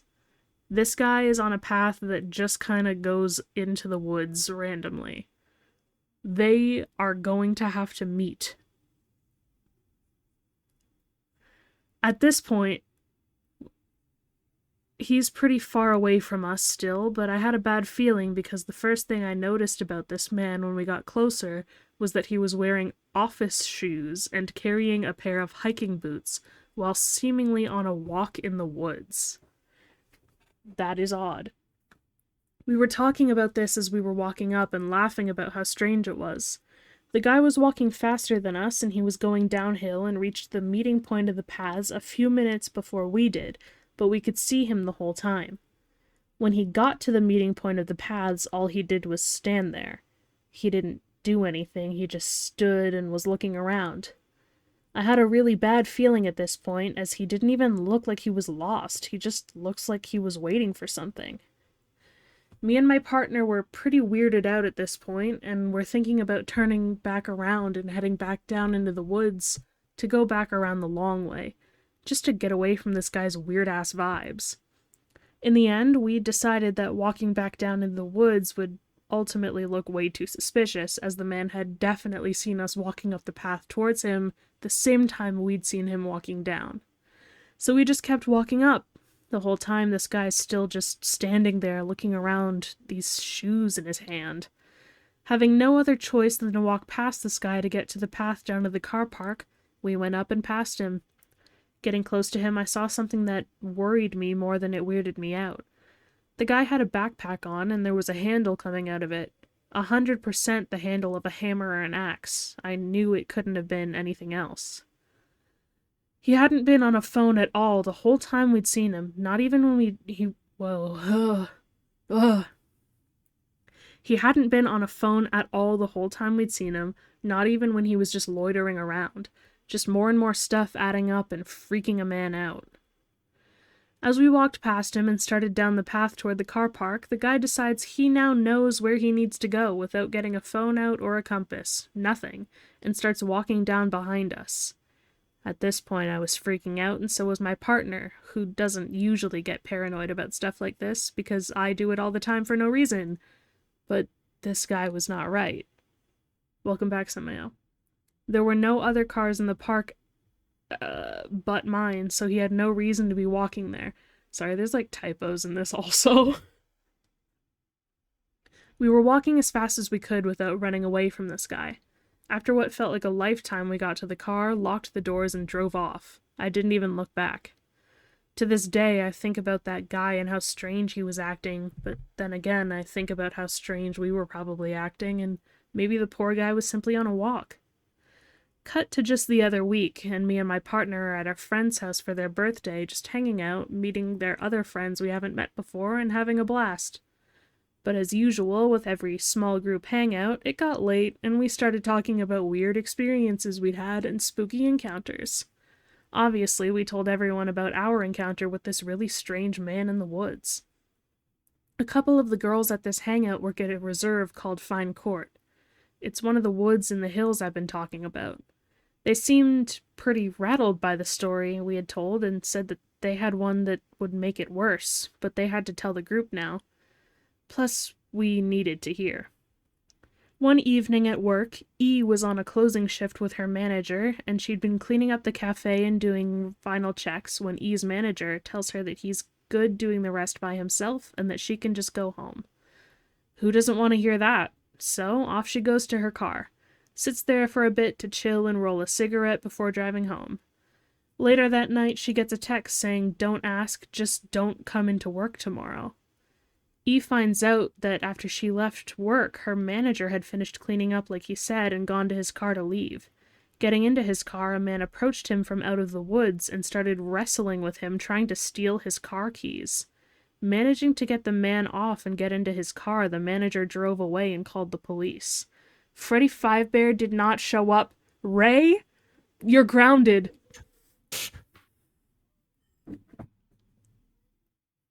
I don't know if you heard that. If you heard anything falling, you didn't. After talking to the police, they connected some dots of a call they had earlier that evening from a concerned neighbor living in a village a couple miles from Fine Court, reporting a suspected burglary of one of her neighbors. Another call from a mental health institute in a town about as far away as ours from these woods from the opposite direction, saying one of their patients had escaped. Turns out, after the police put the whole story together, this man escaped, got a haircut, and then walked miles to this village in the middle of nowhere, broke into this house he thought was abandoned. It was actually the home of an elderly couple. The man was completely disabled and wheelchair-bound, and his carer was his wife. The man actually murdered the elderly lady and just left the man in the house before leaving and walking into the woods, wandering around them and looking for someone with a car he could steal. That's when he ended up at Fine Court and tried to take E's manager's car, running off into the woods again to find someone else. Me and my partner are so sure this is the same man we saw acting suspicious at Winedown all that time ago, as their story was from the same month as ours and was... The typos in this are killing me. The story was from the same month as ours. The time frame matched up perfectly to when we would have seen him after he had tried to steal the manager's car and ran back off into the woods again. The police caught him the next day just wandering around in the woods up there. He was following us back down to the car, but who's gonna jump two guys in an open space where one of us could have easily made it to the road? I think he was trying to freak us out and get us to go back into the woods when we stopped at that meeting point and was loitering around. I don't know. This still horrifies me to this day, and I just needed to get it off my chest and share this with someone. I'm sorry if this is extremely long-winded and badly written. I promise I was doing my best to explain the story well and tried to explain the layout of the woods as best I could. Thanks. Beautiful. I understand the pain. For me, it was that one that was written in a single sentence, and everybody was like A, B, C, D. Yeah. Oh man, that was giving me a stroke to read. Sorry if this is poorly written, me the whole time. God, this sucks! Alright, I got one. The perfect size here. Oh wait, don't say that. It can be clipped out of context. Right, the perfect size here. This story isn't a joke. Trust me. I thought it was at first too. My boyfriend, 18, male, well, I mean, makes sense, saw something he can't explain. It was New Year's Eve and he was driving home. After a date night, So it was around 1 a.m. I was laying in bed, scrolling on my phone, when I got a call from him. I didn't think anything of it, assuming he was calling because he was bored on his drive home or something. I answered kind of half asleep when he told me he just saw something terrifying and he didn't know what to do. He said, "Listen, I know this sounds insane and I can't tell anyone else because no one will believe me, but I'm scared." Something you should know about my boyfriend is he does not get scared often. He's rational. He views everything with statistic and science. He doesn't believe in the paranormal. I thought he was just fucking with me. He was trying to scare me or something. I told him to explain what happened. I was driving down the interstate and I saw this deer. But it wasn't a deer. It was a fucking huge. It was a fucking huge. At first, I thought it was just a really big deer. But as I got closer, I realized deers don't get that big. Elk don't even get that big. It was a moose. It was a End of fucking story. No. huge. It's just the sentence is it was a fucking huge. Dot end of the sentence. Next line. It was at this point. It was at this point at I realized. Okay. It was at this point that I realized he was telling the truth. His voice was shaking, and he was talking frantically. I've never heard him that scared before. He continued. It was hunched over. It looked like a man, a really big fucking man, but it had deer antlers and fur all over it. I thought I was tweaking until I looked in my rearview mirror after I drove past it, and it was still there. And other cars were swerving away from it. That night, he didn't sleep. Kept a loaded gun by his bed and watched the security cameras on his house all night. Last night, we were talking about it again, and he was talking, and he was talking. His eyes were okay, and he was talking. His eyes were darting. I'm guessing as he was talking, his eyes were darting around. He would check behind us every 30 seconds or so. He gave me a better description of it. It stood about 8 feet tall. It looked like a man hunched over with his hands on the ground. It had a human face and massive deer antlers. Standing upright, it probably wouldn't have been about 12 feet tall. It was covered in fur and stood deer like. It was standing on the side of the interstate, just watching the cars go by. Here's where shit gets wild. His house is about a mile from the interstate, some woods separating them. He explored these woods before. He was telling me about a bridge in the woods that he'd explored before, and it shouldn't technically be there. Every bridge in the state of Kentucky is registered with a serial number. This one wasn't. He described it like it looked brand new. There was no rust. The stone in the middle was pristine. There was no graffiti under the bridge. There was a tunnel. This tunnel would logically be a drainage tunnel, but it was always bone dry. He doesn't know how long it is, but he knows it is at least 2 miles long. I'm sorry, where is this going? Why are we suddenly talking about a bridge in the woods? Anyway, Spooky bridge. he said it has been a couple of years since he's been there. He doesn't want to go back.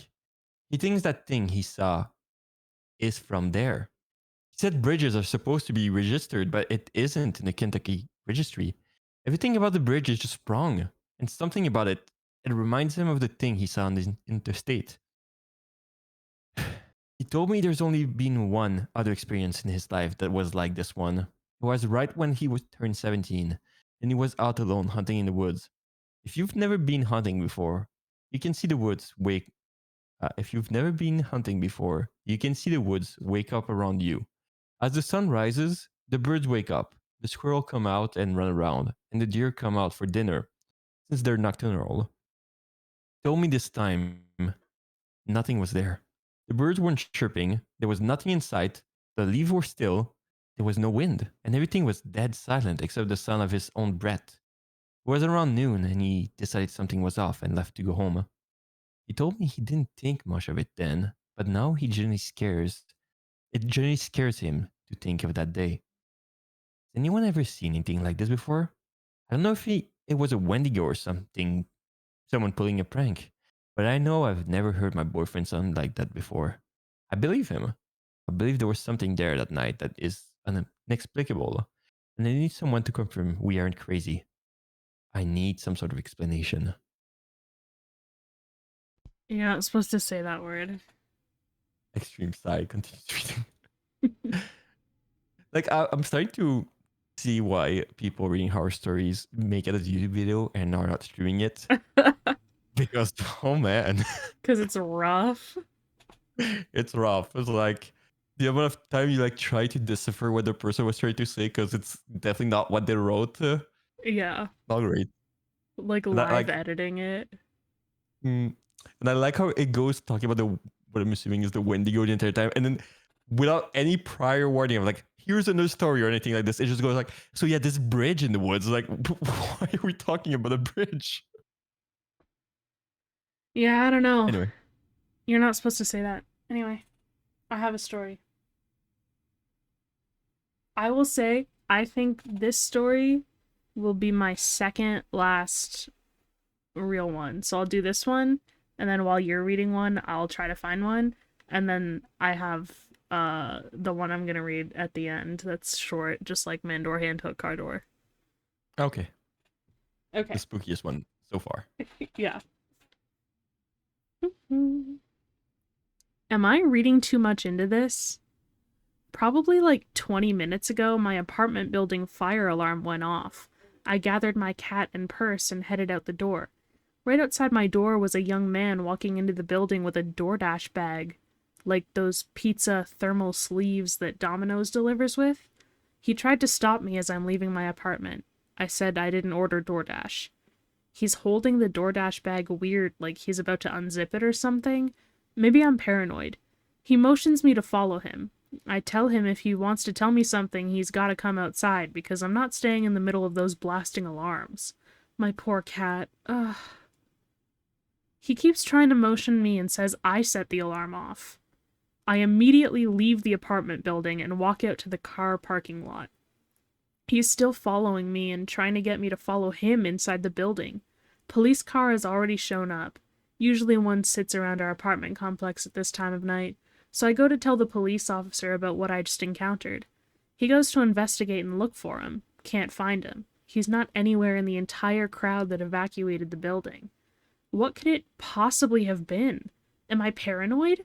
I've been in a scenario where someone tried to lure me and act cool about it. Ended up being assaulted. I understand that was dumb on my part. I was very young and had no clue how evil the world could be. This just kind of reminded me of that.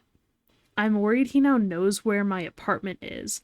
I got inside after everything was cleared and inspected my entire house twice. I'm paranoid. What could that have been all about? Oh, it's already over. Yeah, it was a short one. Short creepy encounters. I'm looking for my last serious one. Okay. Uh, Look at the meme I posted on the Discord. I have not found one yet because I'm not reading that. Okay. I'll go look. Meme. Oh, the wall of text. Oh my god. And I thought I found one, but all the comments under it are people complaining, be like, okay, your paragraph are so useless and way too long. So I'm like, I'm not reading that one. So to resume, I'm still looking for another story. Right. You went too Speaking fast. of Discord, I have just posted the link in my chat. Discord, we have one. Let me do the same. Hey, Samael, what if someone misses a part or like one story out of this stream? What are they gonna do? How are they gonna hear it? Too bad for them. No, I'm joking. I guess they could go and find the VOD on one of our YouTube channels. That's crazy. Yeah, that is crazy. This one, it probably won't be up for a while. I have a few VODs that I'm kind of spacing out right now, but it'll be up eventually. And until it is, it will be on Twitch anyway. So. Okay, let me go back on the other Reddit because this one is all wall of text. I'm not reading on this one. Uh, Oh I fuck. work in a haunted no wall of text. Ray, you don't you're what you're doing is not spacing them out. Okay? I actually post. So, sorry, my roommates and their significant others are watching a movie in the room right next door. So if you've been hearing things, Oh, I think I found one excellent. because this one is another wall of text, and all the comments are about people regretting reading it because they're home alone right now. So it must be good. Okay. It's called "Help Me, I'm Lost." Oh The end. shit. I guess he was This is my lost. first post. They're lost. Someone help them. This is my first post, and it's a true story. I was living in a rural area in Oklahoma with my mother at a small lake house, and I'm probably 10, 11 at this time. One night, I'm sleeping in my room when I randomly and abruptly wake up for no reason. This was not normal for me, and I felt very uneasy. The only sound I could hear was my mother snoring in the next room, on the couch. I rolled over and tried to go back to sleep, but my need to use the bathroom was growing more urgent, so I grudgingly forced myself to head that way. The bathroom is on the other side of the house, around the corner and past the kitchen, and finally down the long hallway on the right. So, after I made the trip and finished my business, I flipped off the light switch and started heading back to the bed. That's when I heard the distant click of the light switch, and I saw the glow of the bathroom light in the hallway. Terrified, I slowly turned around just to witness the light in the bathroom start clicking on and off.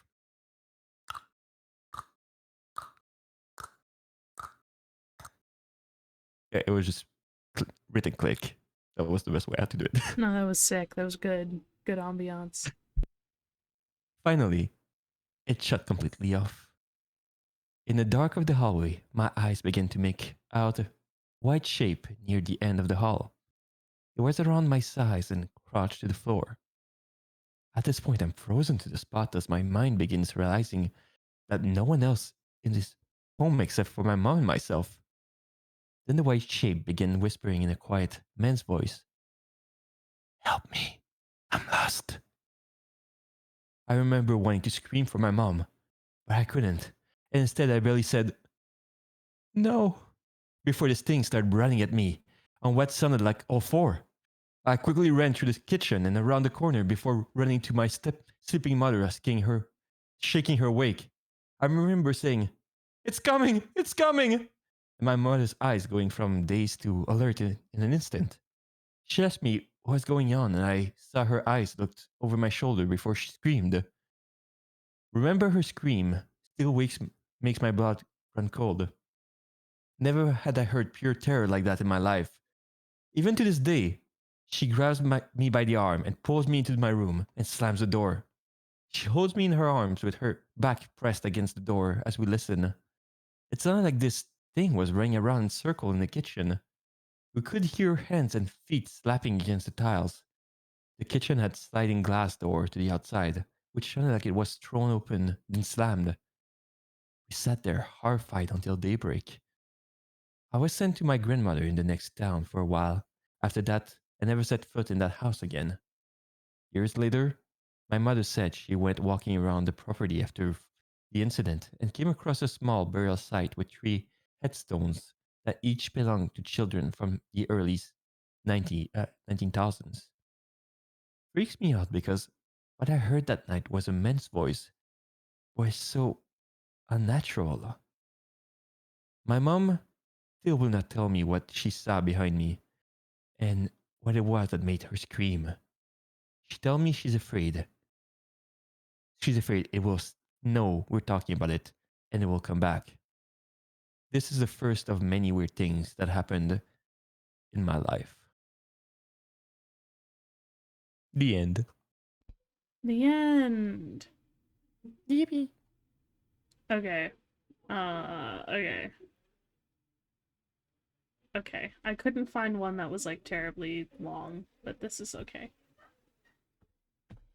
Did I spend the night in a house with a murderer? Let me preface this by saying in my early 20s I was a complete disaster and admittedly made a lot of poor choices. Luckily, I survived, and now I have a treasure trove of interesting stories to tell. When I was 21, I found myself without a place to live. On the first night, I went to a bar where a friend was performing stand up comedy. I started drinking at probably 2 p.m., so I was pretty gone by the time Creepy Man enters the picture. Creepy Man was a friend of the guy performing stand up comedy. The four of us hang out at the bar until closing. I mentioned to Creepy Man that I don't have a place to stay, and he invites us all over to spend the night. Creepy Man was a decade plus older than the rest of us and was breaking out into shamanic chants all night long. But a bed is a bed, right? We arrive at his place, smoke weed, and drink for a while, and then my friend dips out for the night. Me and the other guy continue to hang out with Creepy Man until I pass out on the couch. Challenge YouTube video. That's so funny. Spending the night in a house with a serial killer? 3 a.m. serial killer challenge? Gone wrong. Oh no. I wake up in the morning and I'm alone. Creepy Man gets up soon after and brings out some women's clothes in my size for me to change into. I thank him and pick out an outfit. Then we talk more about my situation and he offers for me to stay there as long as I need. He tells me a story about losing his wife and kids and tells me I remind him of his daughter. We spend the day together. We meet up with a schizophrenic guy collecting rocks that he knows. We split a meal at Burger King. Then we go back to his house. He wants help doing dishes, so of course I help. At this point, he lets me know that the water is shut off, so he has to go get water out of his neighbor's spigot. This is when I start to get suspicious, and it's dawning on me that he's homeless and squatting. It's getting late, and I'm an hour outside of the city, so I decide to spend the night and peace out in the morning. He says I can stay in the spare bedroom, and lets me wash up with a bucket of water before bed. I'm in the bathroom and hear him pacing the hallway talking to himself, saying something to the effect of, "I'm not going to do it, don't get any ideas." At this point, I'm creeped out and my heart is pounding. I leave the bathroom expecting him to be standing there with a knife, but he's not. He tells me I'm safe and how he's not going to try anything with me because I remind him of his daughter. I smile and he shows me to the bedroom. As we enter the room, he says something like, "Don't be scared of the blood. It's just from homeless men that got into a fight." My heart drops, but I politely say goodnight and shut the door, locking it. I can't remember if it was a bunk bed or not, but either way, I remember staring up at a large blood stain above where the bed is. At this point, I'm 90% sure I'm going to be murdered and trying to figure out how to get out of this situation. Creepy guy is still outside pacing around and talking to himself. I decide to wait it out until morning when buses are running again, so I open the window and take off the screen part. I turn off the lights. I stay fully dressed with my shoes on and keep my bag right next to me in bed. I lay there all night, prepared to fight and escape at any moment. Luckily, dawn breaks and I'm still alive, so I sneak out of the house and catch a bus back to town. He texts me throughout the day asking when I'm coming back and I ghost him. I haven't seen him since, but I occasionally wonder what was going on with that dude and how close I truly was to being murdered or at least assaulted. Nice. Nice, nice. Do you have a final one? Yeah, okay. I was gonna ask. So this is my final one, right? Yeah.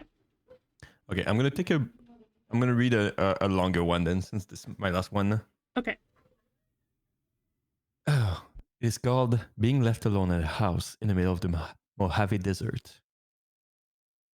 Back around 1992, I was in high school at the time. I was a sophomore, and unlike most of my friends in school, I didn't work the typical high school job like McDonald's, Taco Bell. Some retail job in the mall or with a work at a local grocery store. I was very good with my hands and work job like construction, demolition, flooring, and auto mechanics. All of my contacts I worked under the table.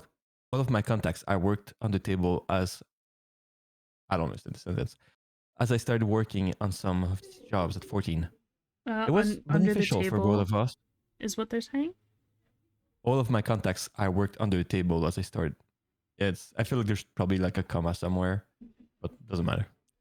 It was beneficial for both of us as I was only called in when needed, and I was the guy willing to only work evening and weekends.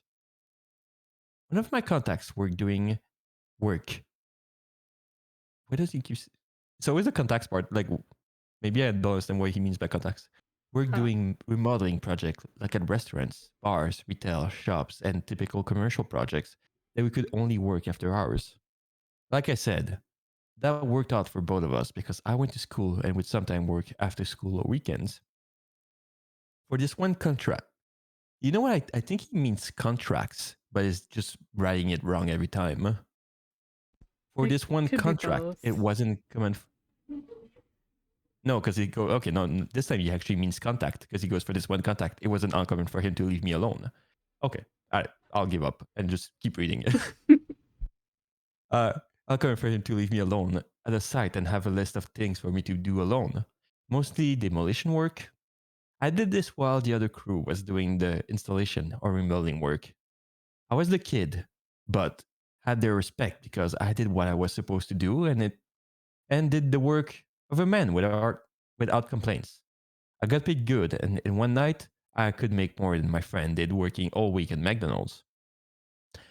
This one instance, I got called from the guy I work for, and he said he had a project for me, and it could work, and if I could work the following Saturday. I said, yeah, sure. He said, be sure to bring food and lots to drink, as there was nothing nearby. I used to have a small cooler and would fill it with drinks like Coke, Gatorade, or whatever, plus chips and a couple of sandwiches. Back then, I could eat a whole pizza by myself and burn it all off. He picked me up that Saturday morning as I didn't have a car or license yet. So he would pick me up and drive me to sites for work and leave me alone there. I rarely worked with his other crews as they were the more skilled labor guys. I was just I was just a tear out guy.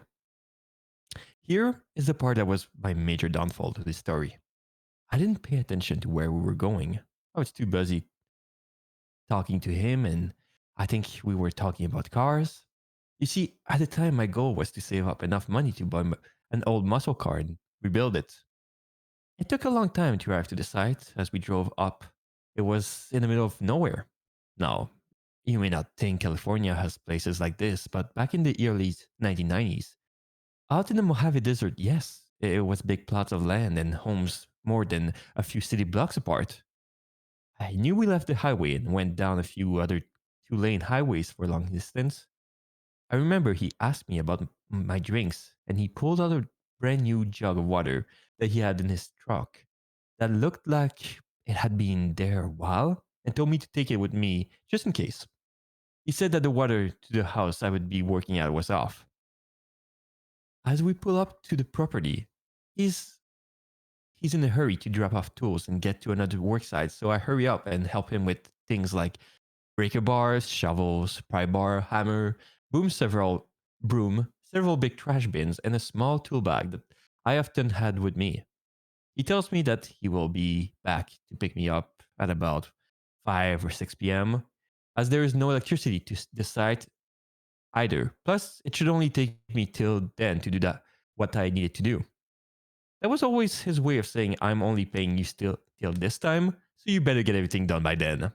It was never too outrageous, and we always had a good understanding on time and tasks. He drove away, and I am at this property all alone. I walk into the house. It's mostly empty. My job was to remove all remaining furniture, content and appliances. Remove all the flooring, gut the kitchen and the bathroom, and remove all the wood paneling. This project was going to be like what we now call a flip. They were going to fix it up and sell it. Almost immediately, I get kind of spooked by the place. It was very odd. Now, mind you, I'm used to being on sites alone working all night. This was the daytime on a Saturday and bright outside. However, the house was old, dark, musty, and kind of cool inside. The kind of cool that gives you goosebumps. To add to the spook factor, the house let me describe what I remember about the house. The house lets me describe whatever. Imagine walking back in time to the 1960s or earlier. Dark green carpet that looked like matted down broccoli, pine wood everywhere that had a dark stain to it. The wood paneling wasn't the kind used in the 1980s sheet paneling, but actually board paneling, tongue and groove. Old windows curtain that all looked like someone's grandma made. Avocado green sink, stone stove, blah, stovetop oven, and the stuff that was left behind, like old furnitures in a closet full of old stuffed animals that look to be about 30 years old. The style of this house was like an old western ranch, as there were wagon wheels inside and outside the house. I had an old battery powered radio, but only could get a few station, but was just happy to for the noise. I started removing all the junk from the house, and as I normally did on a project, if sorry, the dogs are barking. uh, hey, whatever. Uh, and as I normally did on a project, if there wasn't a, can you guys hear the dogs, or are we good? Yeah, Oh well, I'm not gonna scream at them because I will not scream in your ears, so they'll stop at some point. From thanks. the house, and as I normally did on the project, if there wasn't a dumpster on site, I made a trash pile. I tore up all the flooring next. To my delight, everything seemed to come up with ease, and it was rip, cut, and toss. I took a big demo hammer to the kitchen and tore it apart in less than an hour.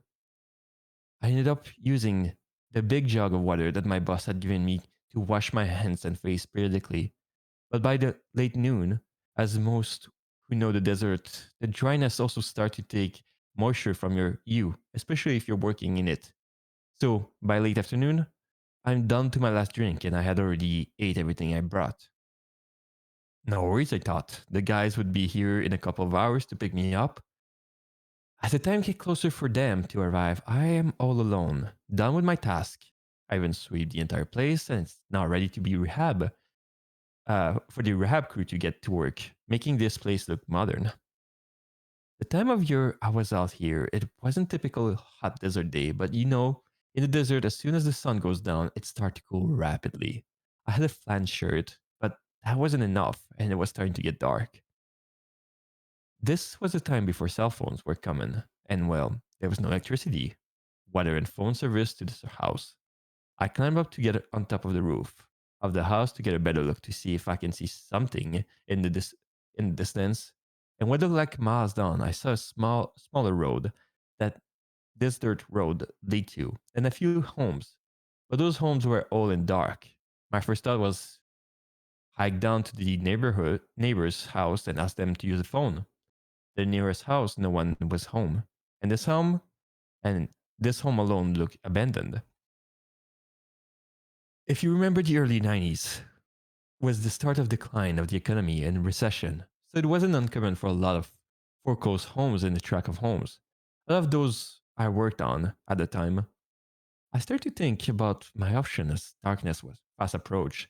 And one as darkness fast approach, one was to stay at the house until morning, to hike with what little water I had a few miles in dark Mojave night, tree wait, huh? Tree wait until I'm just gonna ignore this entire paragraph because I'm getting a stroke reading it. Okay. Pretty much, it resumed to I'm not gonna walk at night because it's a Mojave desert and it's a bad idea. Is what I'm understanding from it. Okay.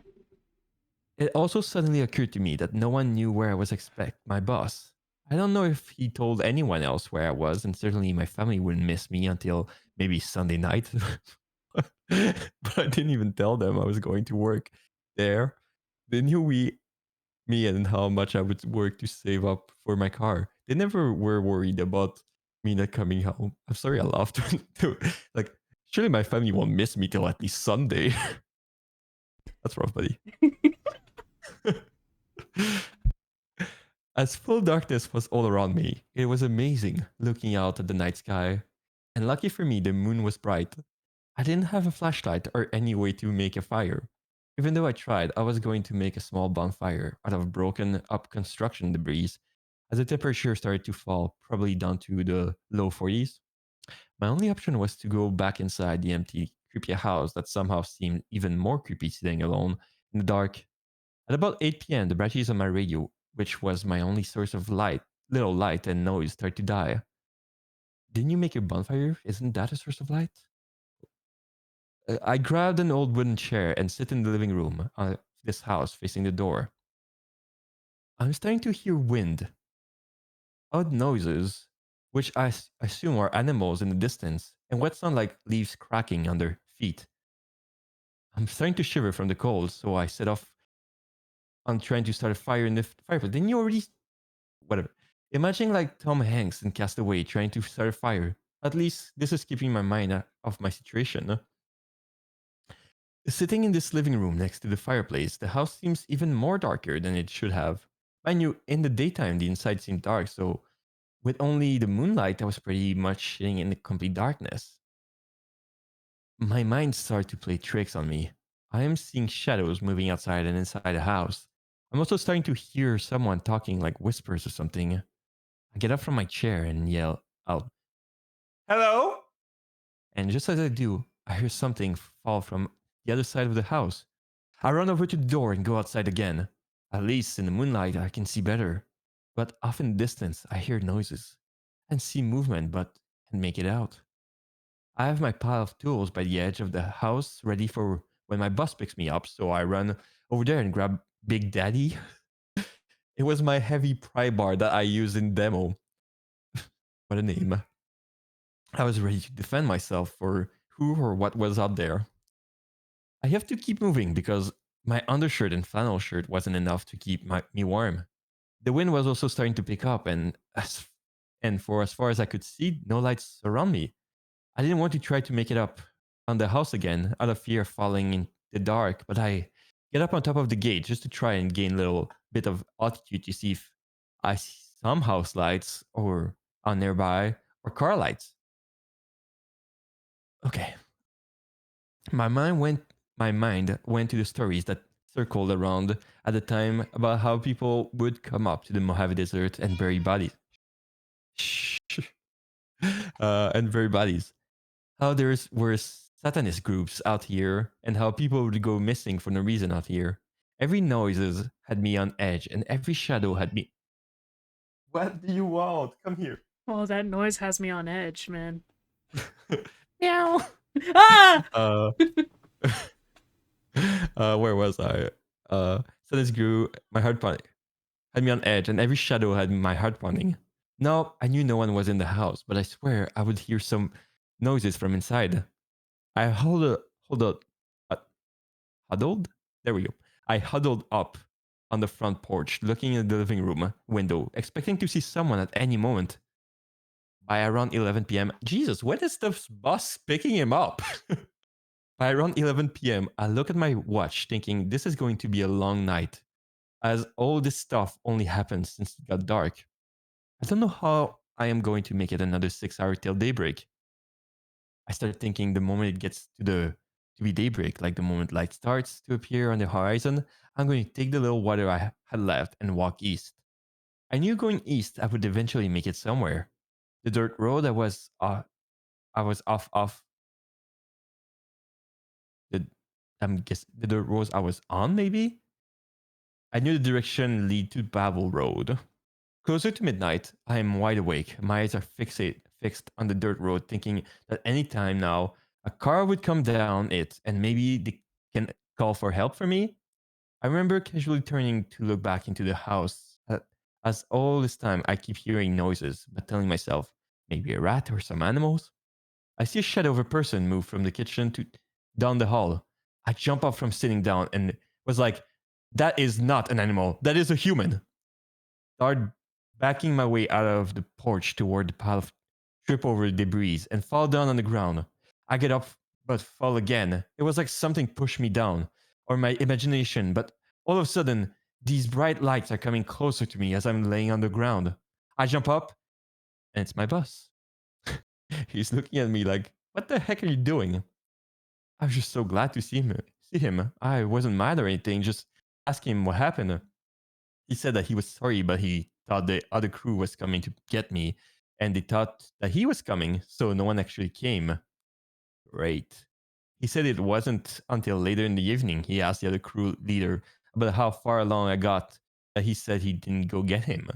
Well, it took him almost 2 hours from where they were working to come get me. He felt really bad and told me he was going to pay me for the entire time I was out there. He also grabbed a can of Coke from his cooler and asked me if I was thirsty, and I drank that all Oh, in one gulp. thank God. Product placement. Product place. And I drank that all in one gulp. Once we got back toward civilization, he went to a fast food drive-thru, and I ate like I'd never ate before. As he was driving me home, I asked him about the house. I told him how creepy it was. He said he didn't have any information on the house, only just what we were supposed to do. After that, I made sure to always keep extra batteries, flashlight, and double the amount of liquid. I'm never trusting comments again. I was like, okay, this is a long story, but all the comments are super positive, saying how it's well written, it's great and stuff. No, it Yeah, wasn't. the comments are liars. They're. I hate the comments.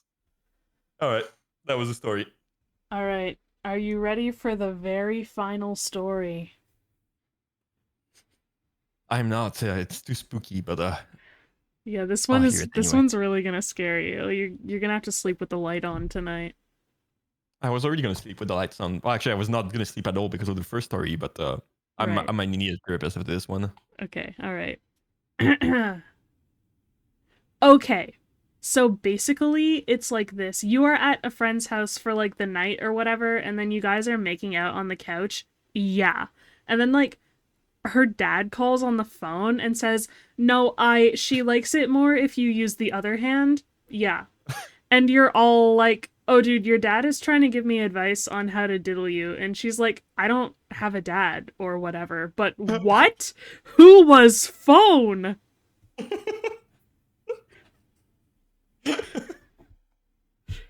That's it.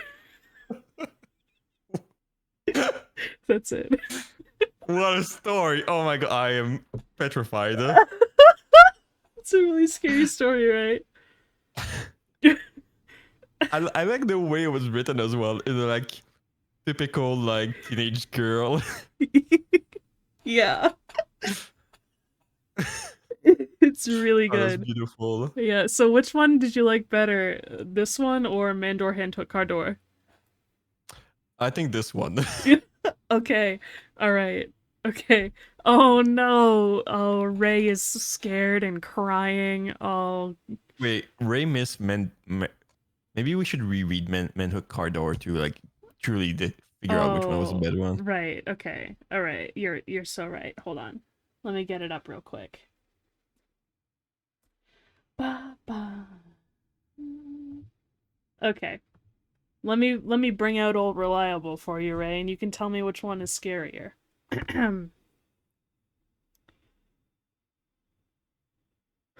Man and girl go out to drive under moonlight. They stop at a side of road. He turned to his girl and say, "Baby, I love you very much." "What is it, honey?" "Our car is broken down. I think the engine is broken. I'll walk and get some more fuel." "Okay, I'll stay here and look after our stereo. There have been news report of stereos being stolen." "Good idea. Keep the doors locked no matter what." "I love you, sweaty." So the guy left to get full for the car. After 2 hours, the girl say, "Where is my baby? He was supposed to be back by now." Then the girl hear a scratching sound and voice say, "Let me in." The girl doesn't do it, and then after a while she goes to sleep. The next morning she wakes up and finds her boyfriend still not there. She gets out to check and Mandor Handhook Cardor. You know, this one is better written than the other one. Like Yeah. this one is like top quality, like spelling and stuff. Mm-hmm. It's hard to say. Yeah, it's close, huh? I think I still prefer the other one because it's more like the punch is more impactful. You know. Right, right. The ending of who is phone. Yeah. It's also, you know, there's like multiple layers because in this one it's one big mystery. It's like, oh, boyfriend's gone, and then manhood car door. It's like, Mandor, hand hook, car door. Yeah. yes, that's my sorry. I'm not as good as a writer than the original poster, so that's why I said wrong. Right. But I know it's one single fright. In the other story, it's like, okay, at first you think the father is talking, so it's already scary, and also like he knows how to kiss his daughter. That's weird. It's Yeah, scary. that's true. And then she doesn't have a dad, so who was men phone? You're you're right. It's a masterpiece. Who was phone? It's beautiful. Yeah. Oh my god, I think Ray died after hearing both of those together. No, Ray. Yeah, that's rough. Well, you know, I we should have ditched all the other stories and just read more like this. They were far better. You're right. I should have spent time looking for more of those. Which Reddit were those two ones? They're not. I already knew Mandor Handhook Cordar, so I literally looked it up exactly like that. Okay. And the other one, I just looked up creepy pastas and found that one. Oh, it's not a real story? Oh. No. I really believed in it. Well, it might be. I don't know. Yeah, and it's just it was so scary that the person put it on creepypasta because they was like worried that people would be traumatized by it if they thought it was real, you know? Yeah, yeah. Exactly. Yeah, that must be it.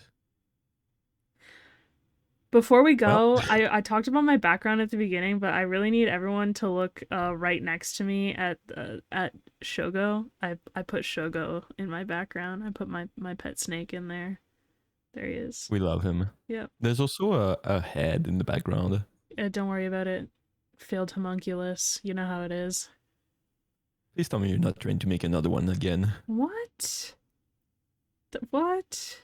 Oh, but the first one turned out so well. Uh, First one is such a good homunculus, so could have a I second think the one. first one is the best horror story of this tonight. Okay, all right. You're welcome, Ray. I'll tell you what, you're the best successful homunculus I've made so far. How many are you? How many have you made? Ray. Mm-hmm.